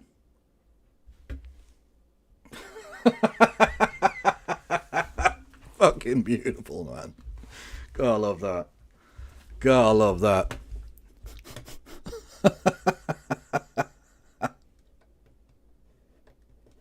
Jimmy the Giant. And so a lot of the conversation, as we see in this Guardian article, as we see in this David Mitchell article, a lot of this kind of stuff from the sort of commentariat, as we were. Oh, Rex Rath giving another shout out for Jimmy the Giant there. A lot of the stuff from the quote-unquote commentariat was broadly lecturing in some way, right? David Mitchell here saying, here's a shocking finding, Gen Z. Democracy isn't perfect. The David Mitchell thing wasn't just... it was fucking condescending. It was awful. I was so disappointed with him. I covered it on the show, so you can go and watch that. But like, it was just... Oh, fucking awful. What a cunt. These poor people are stupid for not agreeing with the thing I agree with. I was properly shocked, says David Mitchell. I thought the intellectual argument in favour of democracy is won. The majority of the global population doesn't live in functioning democracies, but most regimes at least claim to be a bit democratic. Which is interesting, right, as a data point. You know, not for much longer, it seems. The coming generation can't see the point of all this. Hey, hello, Zakap. How are we all? Everyone go and follow Zakap, who is a cool person. Who's your favourite revolutionary from history? Okay, right. You're gonna say to me, Kev, you're a basic bitch. Shut the fuck up. You're a fucking... You're an embarrassment. This is the most mainstream fucking bullshit answer you could possibly give. But I'm genuinely going to go with Ernesto Che Guevara. For a number of reasons. Firstly, having studied the man's life, a genuinely profound human being in a number of ways. Was a class traitor. Huge class traitor. He was born into an upper middle class family, trained as a doctor, and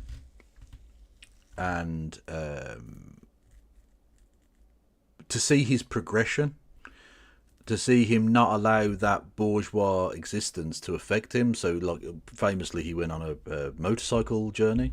In the Motorcycle Diaries is a book, and then there's a film made on it and all the rest of it, right? With a friend of his, and he saw the poverty that existed in South America, and he let that sink in. He absorbed that information rather than just ignoring that, like so many of his generation would and did and have ever since, because that poverty didn't go away. The people of South America are still fucked over by neoliberal capitalism. Well, it wasn't neoliberalism then, capitalism, in red in tooth and claw. He allowed that to affect him, to make him. It made him think, and he made him decide to do something different.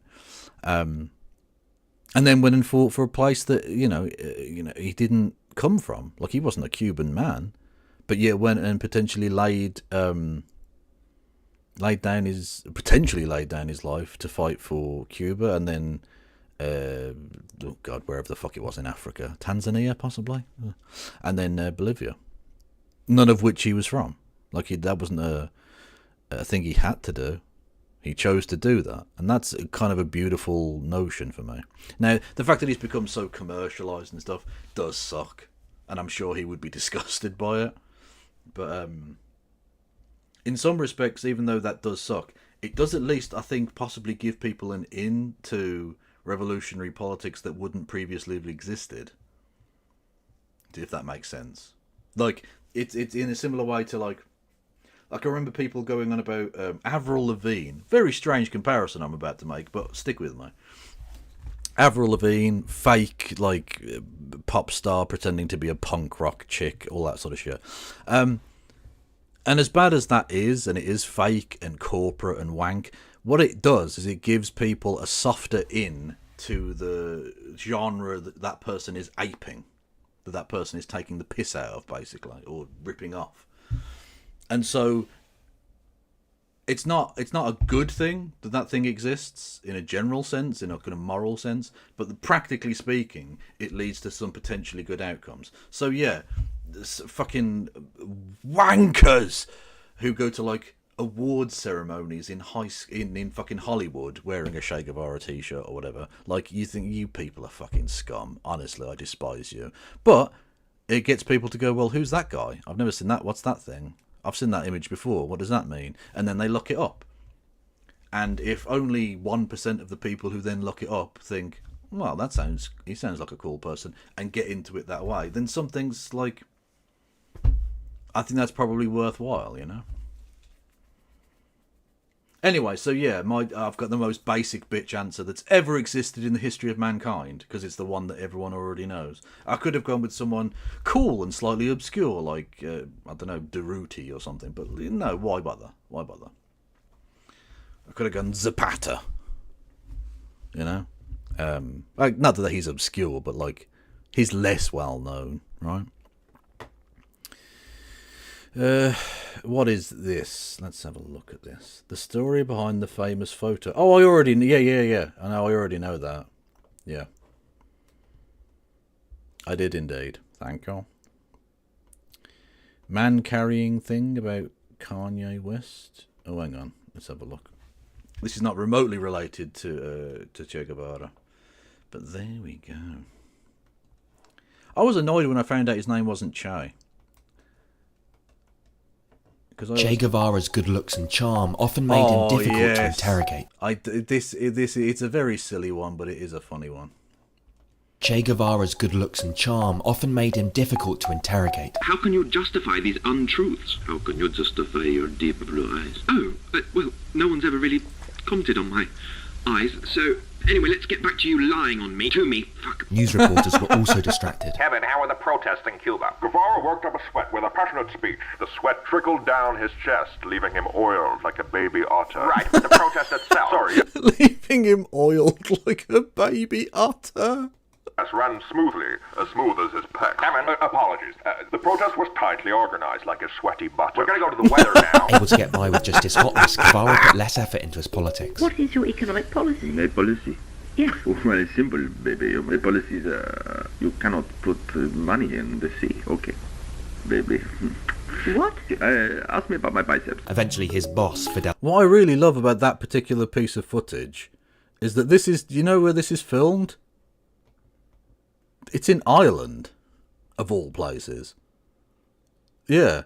He was travelling to somewhere in Eastern Europe, you know, during the Cold War, communist countries, etc. So he was travelling from Cuba to somewhere in Eastern Europe, probably USSR or something. And they had to, like, stop over in Ireland. And so this is just in the airport terminal in Dublin.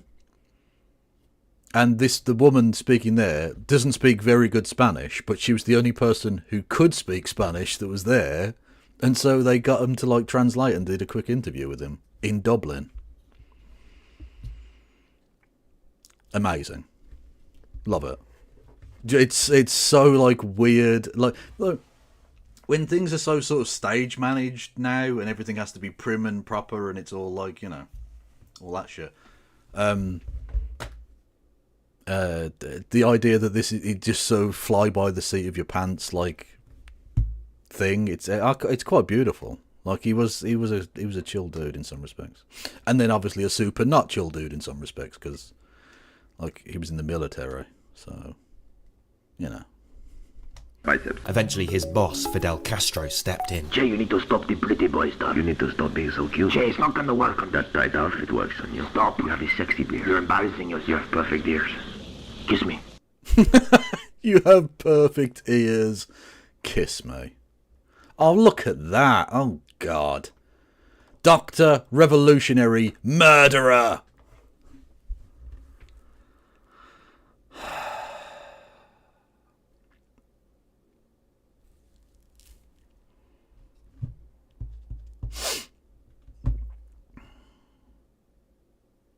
See, it's blackpilling. Because if I go onto that, it'll have like 100 billion views or something, and it'll just depress me.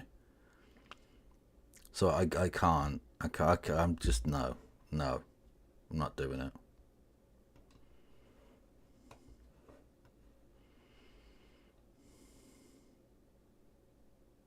Like, they're probably referring to La Cabana, I imagine. Which is, okay, I don't even want to go into it, but, like, they were executing fascists who had murdered and tortured people. Like, so they weren't murdering them because you can't murder tyrants, you can only kill them. And he did. And that was righteous. Those time-wasting elections and parliaments, they want neither the reality nor the pretense of being involved. In a sense, they've brilliantly proved their own argument against democracy. If they are so wrong-headed, maybe it is better not to consult them. In a way, they're making a very clever satirical point, except they're obviously fucking morons. So this was one side of the debate around this data. The other side was the kind of the more sympathetic stuff. So, like this interview with Jimmy the Giant on Pod Save the UK, or Politics Joe talked about now. Oh, sorry, yeah, no, there was the other thing someone sent me. Kanye defenders. Right. Really? Still? You and I both know that's not true. And that's nonsense. Most things have a purpose. What? No, what? Really? Sorry. You're running out of excuses. Lots of people are bipolar, they don't do this shit. Last card. What's your Hail Mary? Give me a single good defense of Kanye, the artist, or the person.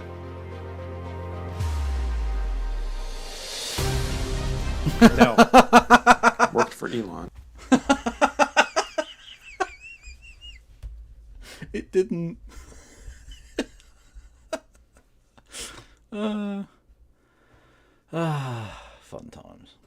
I think they're kind of looking for, if this was true, where this might have come from. I guess the sort of more sympathetic take which was coming from this, because it was like 13 to 27-year-olds So, you know, I like to think that I have learnt a lot about the world, my place in it, how I would like it to be, etc., since I was 27. And yet, 27 is not young, is it? You have been able to vote for 10 years at that point. The sort of Pod Save the UK, the politics shows, that sort of side of things, we're kind of trying to think of reasons why that might have happened.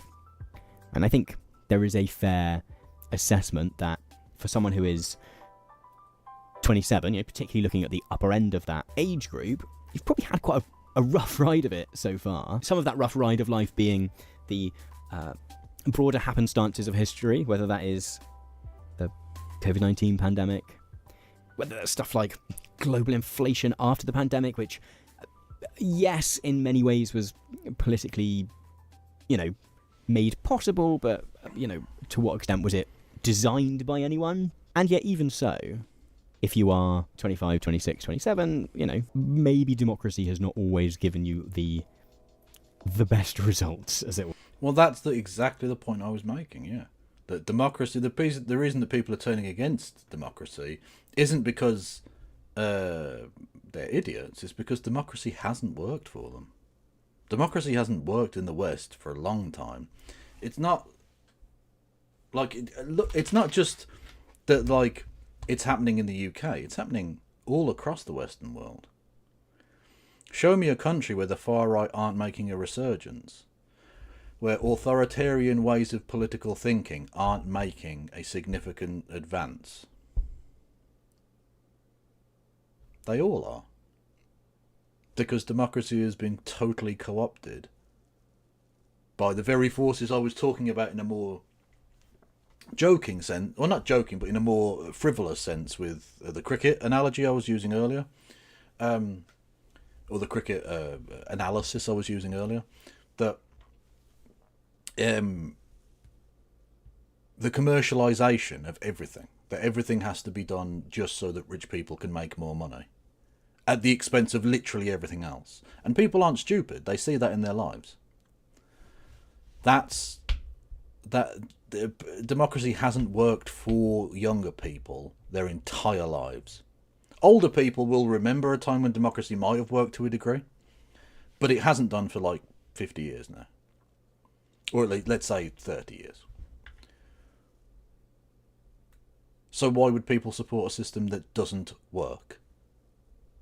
Why would they not support something that, even if it's offering them the false answers, the false easy answers that I think as either a historian or a historical observer, a dilettante, what can see are poisonous and destructive and will lead to only bad places. And that is true universally of the far right and their answers. That authoritarianism doesn't lead you to good places. It can't lead you to good places. It literally cannot. It's impossible. Good night, Vogel. Thank you for stopping by. Most people aren't aware of that. Most people don't really follow politics that closely now, let alone some historical bullshit about, like, you know, I don't know, fucking the rule of kings or whatever. They don't care about any of that shit. They just see that their lives have been driven into poverty. Complete fucking poverty under this system. So why not try everything else? It's the same. It was what happened with Brexit to a degree. The forces that wanted to remain in the European Union tried to sell status quo politics to people who have been destroyed by the status quo. The neoliberal status quo has obliterated huge swathes of, so let's say, Northern England. Not just Northern England, but that's the Red Wall was sort of one of the highlights, politically speaking, of that. And yet they tried to sell to the people of Northern England that status quo, that things won't change, that things are going to continue this way. And the other side was saying, but what about the mystery box? Ooh, we're offering you the mystery box. Ooh. And it was bollocks, right? It was, the mystery box was full of piss and shit. But you might as well go with the mystery box, because what you currently have is a box that you can see is just full of piss and shit. So why would you go with the thing that you know is terrible over a thing that might not be terrible? And that's the way I think a lot of people are viewing it. And I feel for them. I understand them. You know?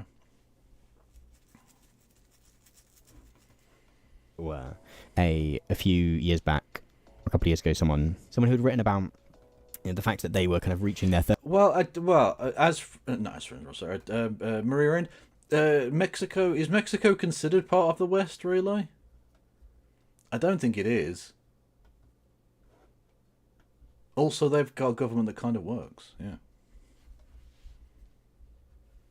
They've got a government and a series of political leaders who seem okay. And that's mostly what people want, I think.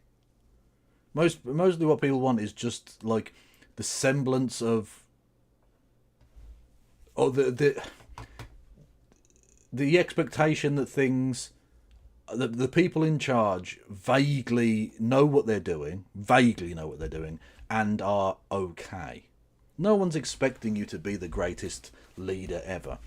And frankly, no one would trust you, especially in Britain. Like, but anyone who comes along and says, I'm going to make Britain great. No, you're not. No, you're fucking not. Shut up. No, you're absolutely not, mate. Britain cannot be that anymore. Well, I mean, in a moral sense, we never were, but in a power sense, we're not, and we're never going to be. Stop fucking lying to me. But, like, just being okay. Just be like, if someone could just come along and say, I sort of know what I'm doing, and I promise you things are going to get slightly better. People would go with that, I think. I think that would be enough. That's how low the expectations are now. That's how badly democracy has faltered across the Western world. That just doing that would be enough. And they can't even do that. Because they're not interested. Fundamentally, they're not trying to make things better. They're just trying to make themselves money and clout by making more money and clout for the people who financially paid for them to be in these positions. Yeah. 30s, and every election they'd ever voted in, no matter what it was about, the way in which they had voted had not been the thing that had happened on a national scale, right? So whether that was... Well, okay, so yeah, there's definitely hate as a part of it. There's definitely... hate is a part of it, undoubtedly. But the thing is, even those... let's say outside of absolute out-and-out neo-Nazis, right, who are like their own fucking evil thing. Most people, even most people who are a bit racist, won't vote for, like, Nigel Farage if they can see the system working. They can essentially put aside their mild interest in racism for their much more consistent and important interest in their kids not starving to death. Or them having a job. You know what I mean? Like, the concrete circumstances of one's life are far more important than hating the kind of hating brown people, or being a bit miffed that there was like a Polish shop that opened up around the corner. Like, people can put up with that shit if they can see their lives going well. It's only when things don't go that way that all of a sudden that the racism looms much more largely. And so, whilst I don't think you're going to get rid of racism, what you can do is tamping it down as a societal factor by ensuring that people who might be open to those kind of demagogic, racist bullshit artists like Farage or Trump or whoever, that those people's lives are better. Not only is it just good in general that a political class should work on behalf of its poorest, just as a basic moral precept, but also it practically means that they're not going to turn to that kind of evil option, even if naturally they might be more inclined to do so.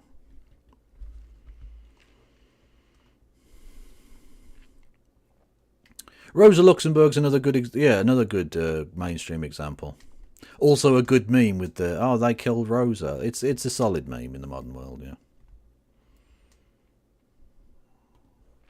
Was the alternative vote referendum, whether that was the Brexit referendum, whether that was national elections, right? Even if their MP maybe had been the one that they had wanted, they'd managed to do like 10 years of voting and never quite get the response. So this was kind of the terms of the debate as this was happening last week and into Sunday. I think the final Guardian piece that we saw, this Alison Phillips article, this came out yesterday on Sunday, and I think it also there are some broad truths and trends within this, but I think it also helped that it played into an existing narrative which has already been building over the past couple of months.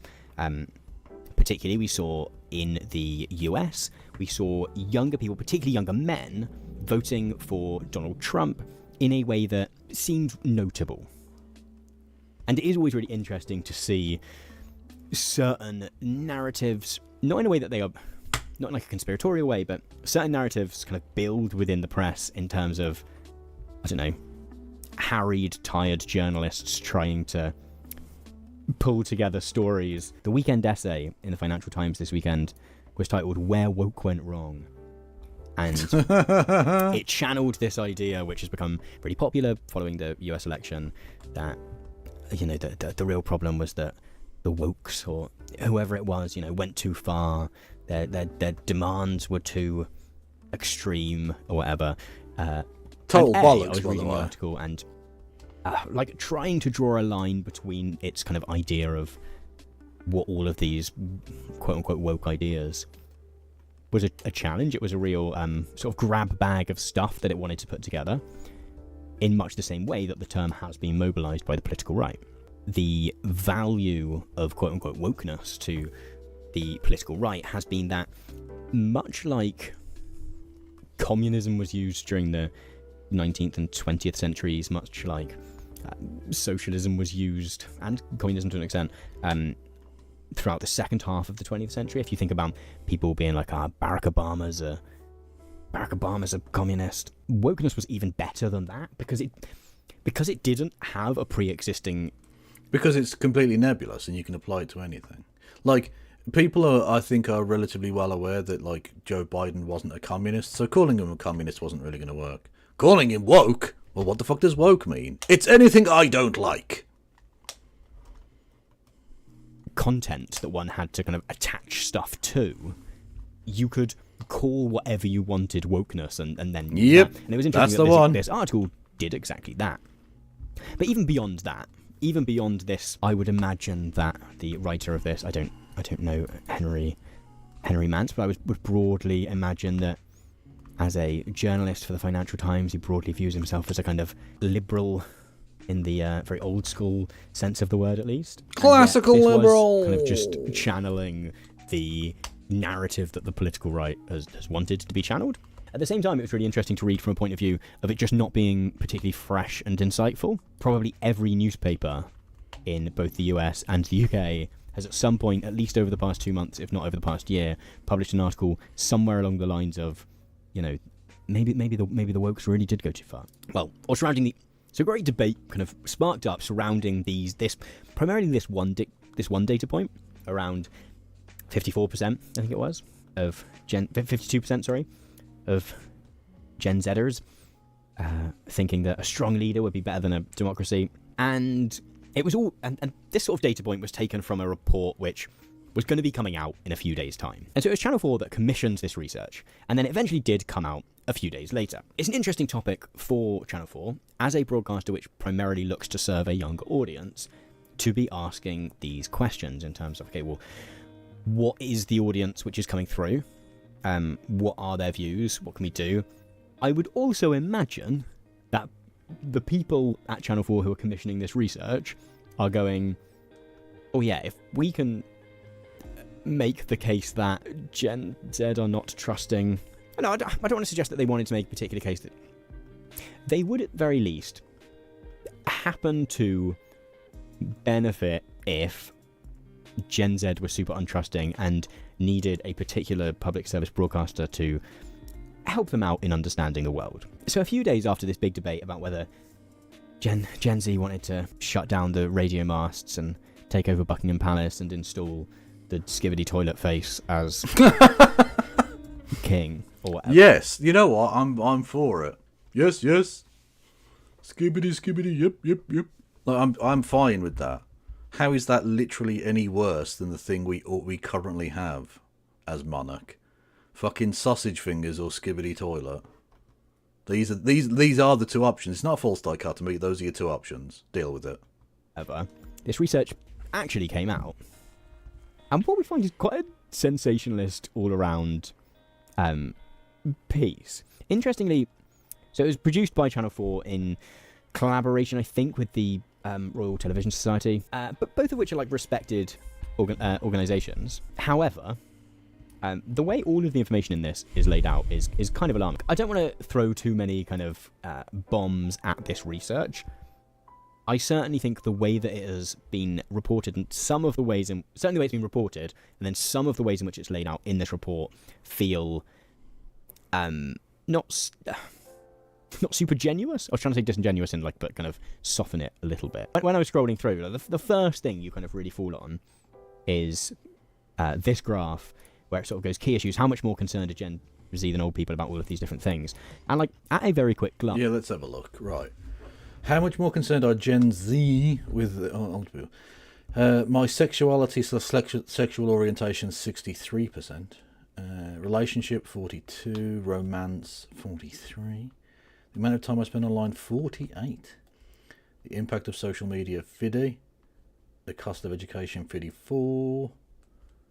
Personal safety and security 55%. Really? There's some interesting stuff. You go, okay, so 30% of Gen Z are really worried about their sexuality, 43% about finding a romantic life partner, 55% their personal safety, 62% are worried about their mental health or well-being. But then you actually look here and you realise that it's % higher concern among 13 to 27-year-olds than 28 to 65-year-olds, which is still really interesting, right? But what it actually means is the 13 to 27-year-old cohort within this research are 55% more worried than the 28 to 65-year-old cohort, which is interesting, right? And there's certainly a lot to dig into there. However, that is slightly different data, and it would be really useful to be able to kind of see the slightly more raw data in terms of, well, how worried are these two groups? Are they incredibly worried about these two things? Or are they exactly? Are the older people really, really not worried about it, and these people are slightly more worried, but because of the small initial sample, it's 55% of virtually nothing? Yes. Reasonably, because if you read this in a certain way, it does seem like 63%. That's open to statistical chicanery. Yeah. Of 13 to 27-year-olds are worried about their looks and appearance. That sounds really alarming. But if you read it in such a way that you go, oh, actually, 13 to 27-year-olds are 63% more worried than 28 to 65-year-olds about their appearance, that's clearly not great, right?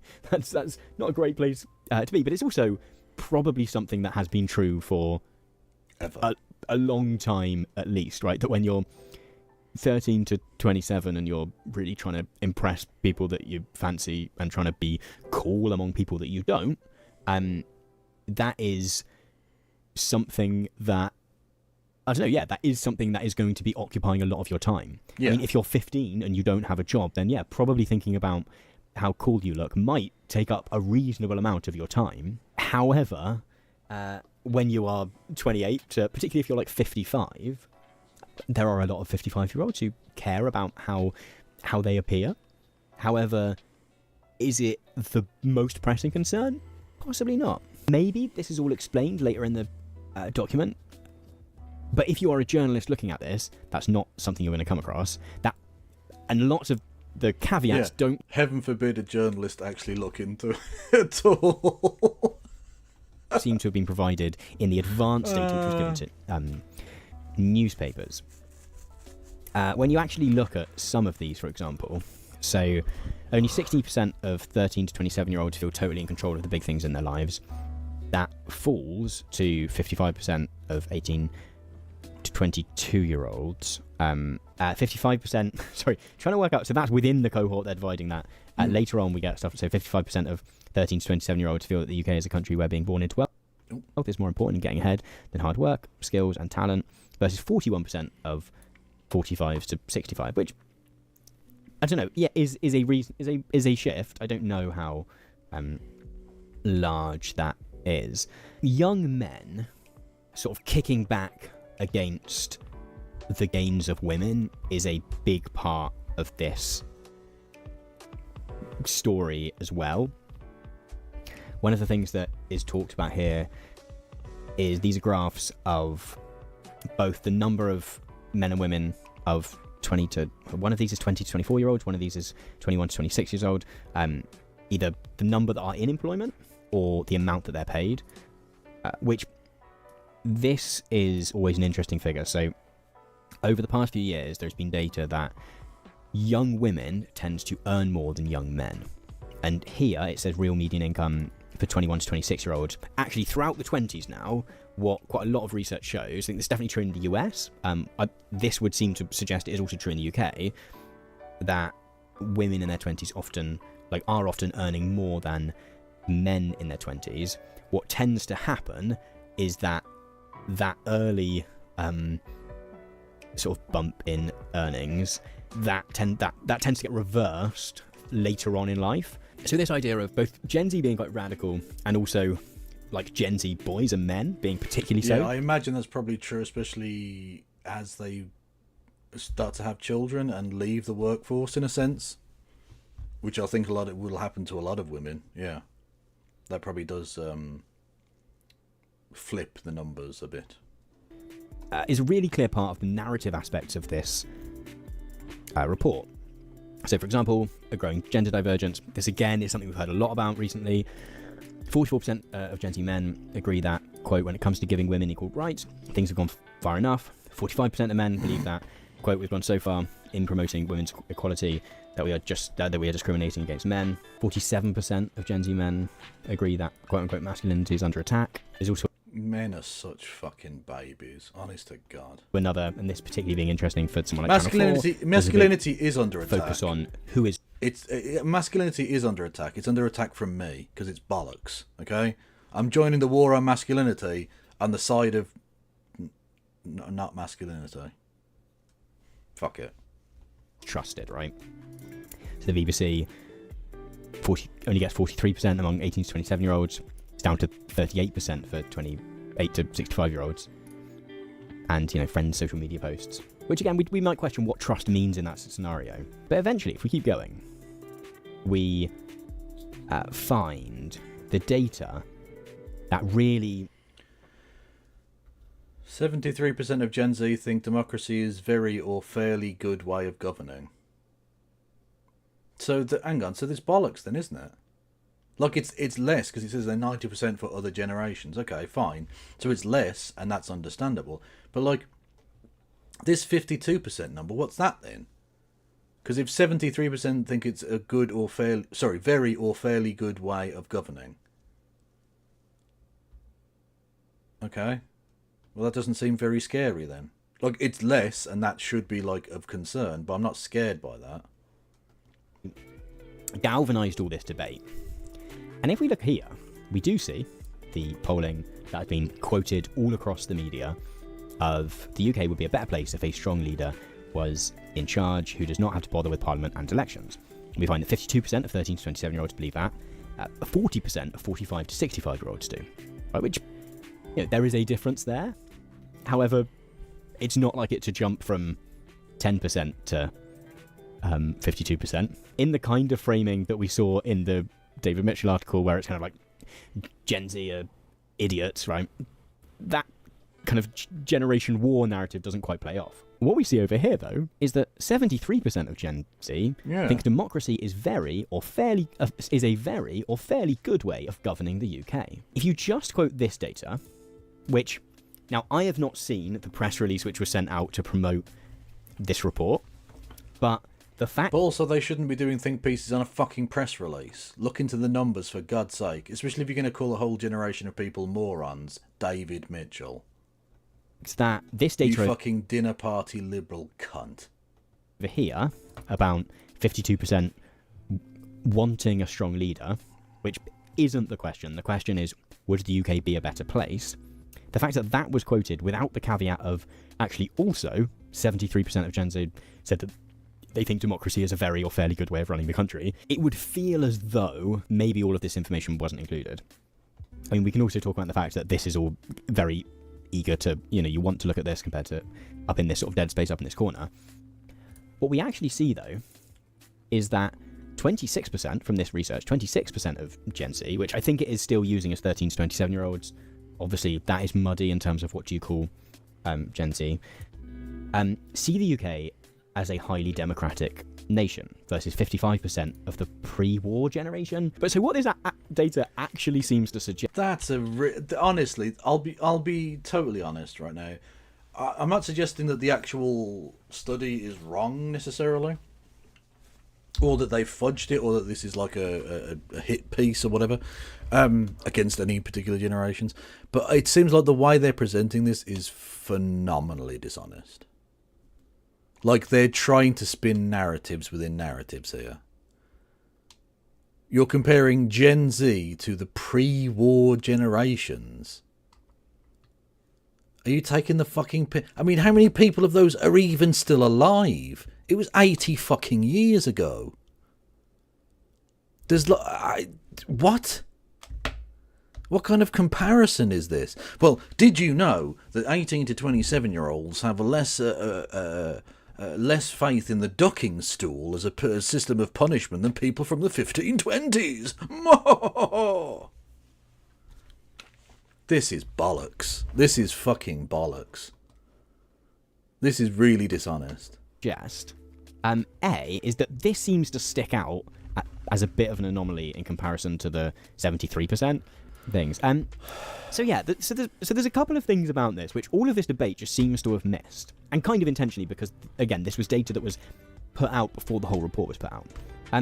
One would be some of these results. Okay, the entire way our society is organised must be radically changed through revolution, stuff like things. Like, they feel like maybe people have said that as their answer, regardless of whether they're actually going to join the revolution, right? Yeah. Also, there's a lot of ambiguity in the actual question. So, democracy can mean a lot of different things to a lot of different people, right? The UK is a democracy in a certain sense, but like the upper chamber isn't elected, the head of state isn't elected, the executive branch isn't elected. Like, there's lots of things that aren't very democratic about it, but yet some people would describe that as democracy. So do you, like, what's the exact form of democracy people are even comparing to? And again, this is where another piece of ambiguity comes in: a strong leader. That doesn't even say dictator. It doesn't say authoritarian. It doesn't say fascist. It doesn't say any of these. It just says strong leader. You can elect a strong leader.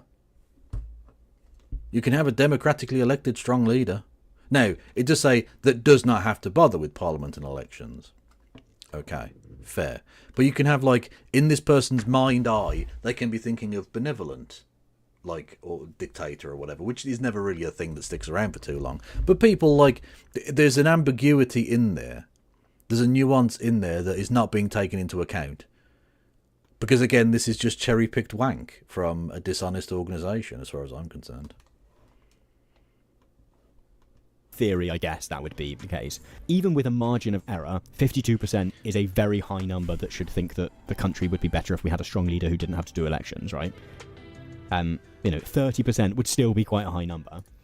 But even if we take those entirely as read, right, we have to take it within the context of 73% actually think democracy is a very or fairly good way of running the UK. In a bubble, right? Exactly, 73%. yeah. However, 26% don't think the UK is very democratic. So what we've actually got is a scenario in which these answers are... Yeah, if you combine these two statistics, it means that people, actually Gen Z, want more democracy. Is that they don't think that the UK is very democratic. They'd like more democracy. They think, in theory, democracy would be a good idea. It's just that we don't fucking have that. Which is kind of true. There's a little bit of truth in that, can I say? Are the result of people kind of wanting, like thinking democracy is broadly good, yet not thinking the UK is a good example of a democracy. But anyway, to sort of round all of this off, the key sort of narrative of this bit of research, as you read through, is particularly this idea of young men kicking back against sort of social progress. That's the sort of thing that kind of really pops through. But then when you go further and you go down, they try and do this kind of dividing people up into groups. Polling research sometimes likes to do this.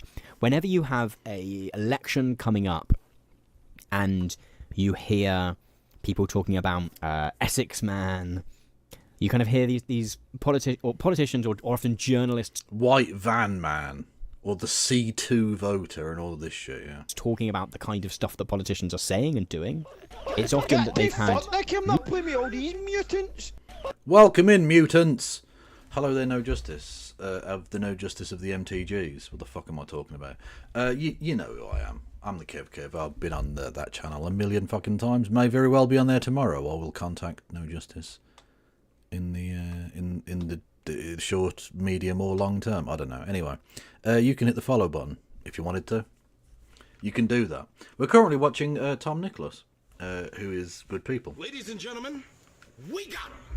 Victory is Hello there, the hip hop guinea pig. That, by the way, hip hop guinea pig is amazing as a name. I love that shit. Welcome to the Kevolution.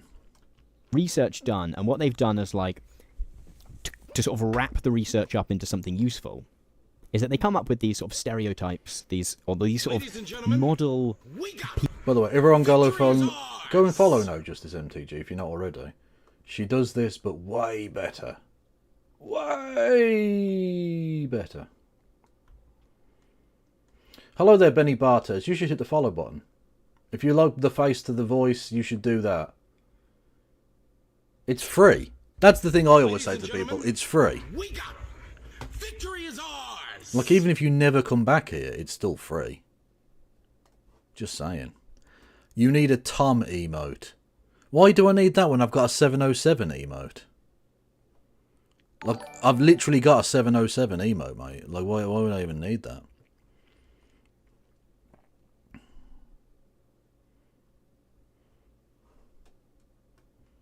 By the way, for those who don't know, it's about Mussolini being hanged. Which now gives everyone the excuse to use the 707 emote. Ladies and gentlemen, we got him. Victory is ours. Yes, welcome in people on all of the platforms. Hello there, YouTuber people. You can subscribe as well. You can become a member. You can do super chats. All of those things are available to you. Much love. Let's fucking go. People from within the research of kind of particular, who all have sort of particular shared attributes, and they're like, yeah, to win the next election, the Labour Party need to win over Essex Man. Right, who is this? And the Essex Man, as a political figure, is an example of a type of median voter and was used to help... So true, bestie. So true. This is where I'd put my democracy if I had one. Fucking true. But it's okay as long as David Mitchell gets to be rich. Everyone else should shut the fuck up and never ask for things to ever get any better in any fucking way, ever. Because he knows. David Mitchell is the knower of what's good for you. You might be poor and destitute, but he is rich, and that is all that matters. Hello, new people. Welcome in. Welcome to the Kevolution. Thank you, Phil McCracken, with 10 gifted subby subs. Honestly, I think I might have to wank you off, mate. I mean, thank you. I wonder why women don't want to watch me. By the way, we were doing a thing earlier where we looked at the demographics. And in a horrifically Nazi way, 88% of my audience are men. And Sweden is my third most viewed, my third most viewed nation or whatever, or nation with third most viewers, at 0.3% of my audience. Yeah, that's a thing. You am WAMs. That is true. Explain the electoral successes of Conservative Prime Minister Margaret Thatcher in the 1980s. It was kind of this idea that there were these sort of people from a working class background, who were aspiring and who wanted social mobility and like independence, and to whom it maybe felt like the Labour Party weren't speaking that Margaret Thatcher was able to use. What we actually find is that these boys can't be boys anymore, supporters of traditional incels. Call them what they are. Fucking incels. Losers. Mutants. masculinity. They make up 14% of the total Gen Z population. And I'm sure they've got 14 words for us as well. Cunts. They are mostly male. Within that group, it is 82% male. And this feels like the kind of people that picking out that bit about, the UK should have a dictator, which actually wasn't the question, as we looked at, that it's kind of trying to bring out. However, then as soon as we get to kind of the next one, which is fight for rights, so activists, socially conscious people, Gen Zers who are dedicated to equality, fairness and social justice, well, this group's 12% of the total population, which is a couple of points lower than boys can't be boys, but isn't way off. Well, we get girl. And we don't need to ever pander to those 12% of people, because we need to pander to just the 14% of people and nothing else. Yippee! Power, which is mostly 99% female or non-binary, and a kind of, I guess, broadly liberal feminists, I guess. They often reject traditional expectations or limitations without resorting to overt political activism. Well, according to this research, these are 21% of the total Generation Z population, which, well, that's quite a bit more than these sort of reactionary boys. But they've got pronouns in bio. Once you add them with the socially conscious activists, well, this lot... I can't, apologies if I'm just all snark right now. I can't be bothered. I'm so black-pilled by the existence of humans, in all honesty. Who it feels like have been placed at the centre of the research, a kind of they're just not they're so far from the fucking pronouns. In fact, what's interesting is that our kind of radical, that pronouns guy is the absolute fucking OG thumb, isn't he? Like, he's the absolute the platonic ideal. The concept that it isn't really a thing that actually exists, but in theory there's a perfect example and representation of a thing. He is the platonic ideal of a thumb with a face. He really is. Worldview. Even though they're gender balanced, they're more likely to feel online personalities agitate, but have a point. So I'm not sure why these have been dragged out separately, to be honest. It's interesting that actually this group over-indexed for those towards the higher end of the socioeconomic spectrum. Yeah, so then you get this lot that are kind of the authoritarians, and yet who are kind of politically, they're gender balanced. They're, it doesn't specifically suggest that they are right-wing. These kind of people feel like they are broadly right-wing coded.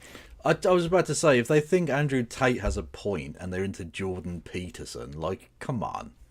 They can call themselves classical liberals all they like.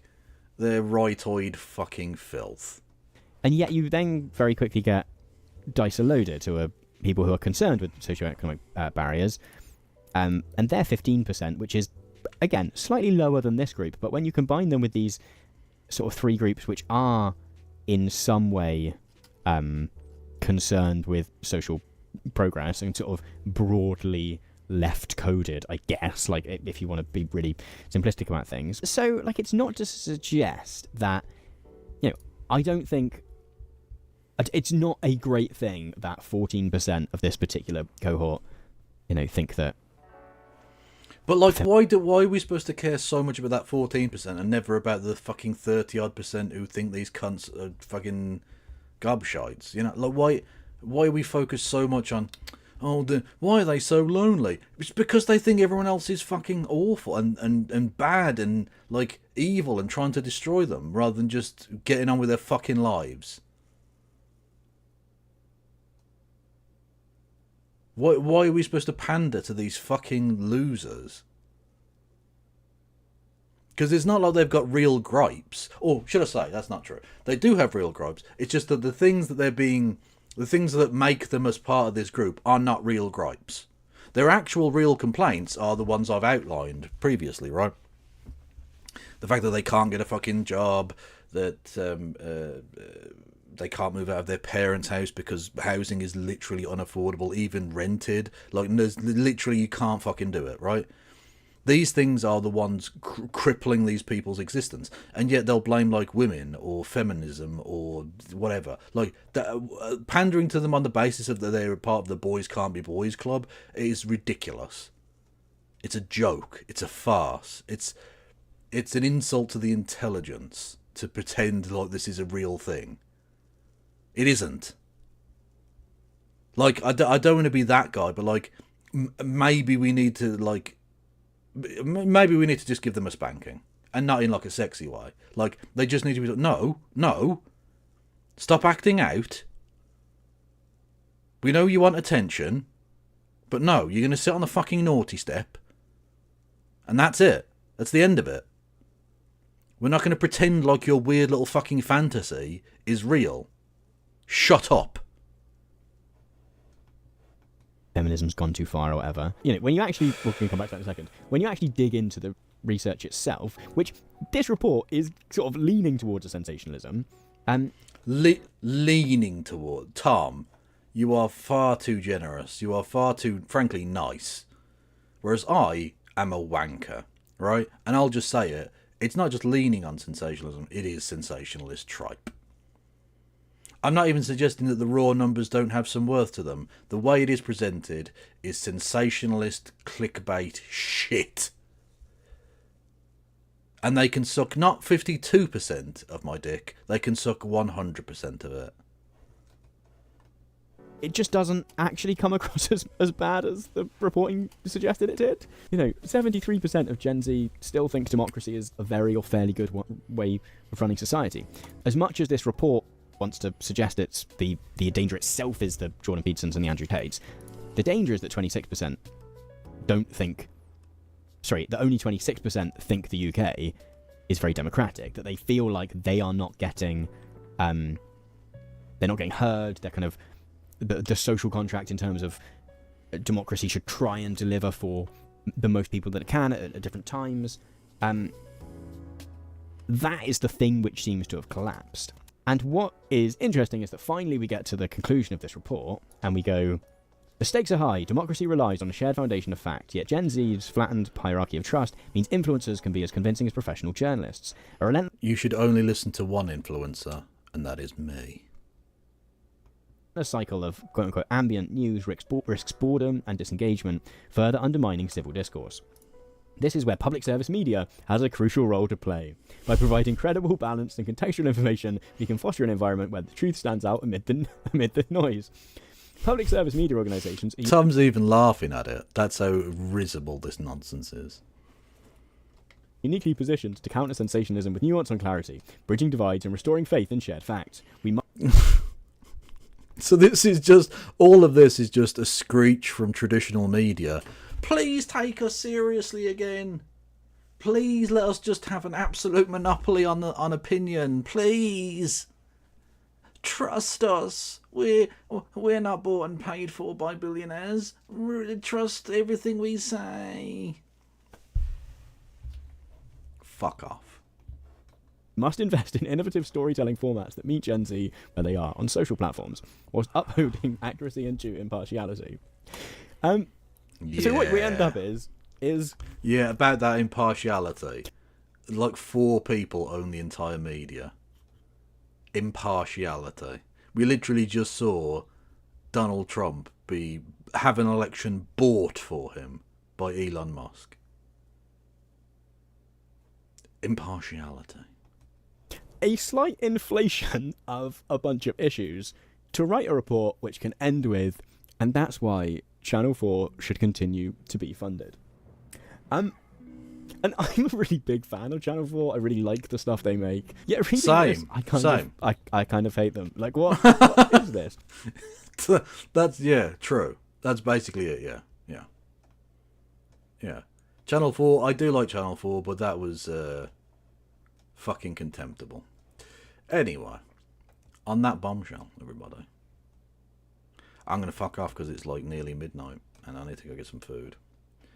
And to sulk about a football result, because obviously, like, I know, you don't need to, like, lecture me on it. I know I shouldn't let sports results affect my mood. I shouldn't do it. But I'm fucking going to, okay? So, like, you can stick your fucking lecture up your ass. I'm not interested. Thank you to No Justice for raiding as well. Much love. Let's see who I can send everyone over to on the YouTubes. My condolences on the foot. Well, no one died. I mean, my hope died, I guess, but that's not true. My hope has been dead a long time. I'm going to send you... Hey, some random geeks going. Hey, there you go. Go and say hello to them on the YouTubes. Boom shakalaka. And who is going on Twitch?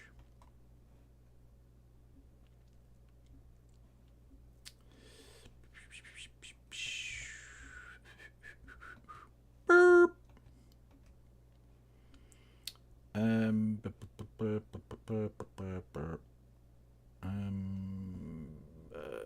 Who is going?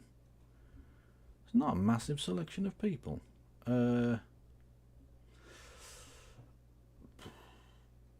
Who's Mayor McCheese? Do I know that person? I don't know who they are. Anyway, I follow them apparently. Anyway, I'll send you over to the Cosmopolitics because they're good. Whatever. It doesn't really matter. Nothing really matters because one day an asteroid will smash into the Earth, or there will be some sort of heat death. And all of this will be forgotten. The entirety of human existence will have disappeared. So who cares? I like to leave you on a positive. Go and say hello to Cosmopolitics, who is good people. And I will see you all probably tomorrow with probably No Justice. But both of those things are subject to change. Thank you so much for all of your support. Thank you for listening and watching. Free Palestine. No pass around.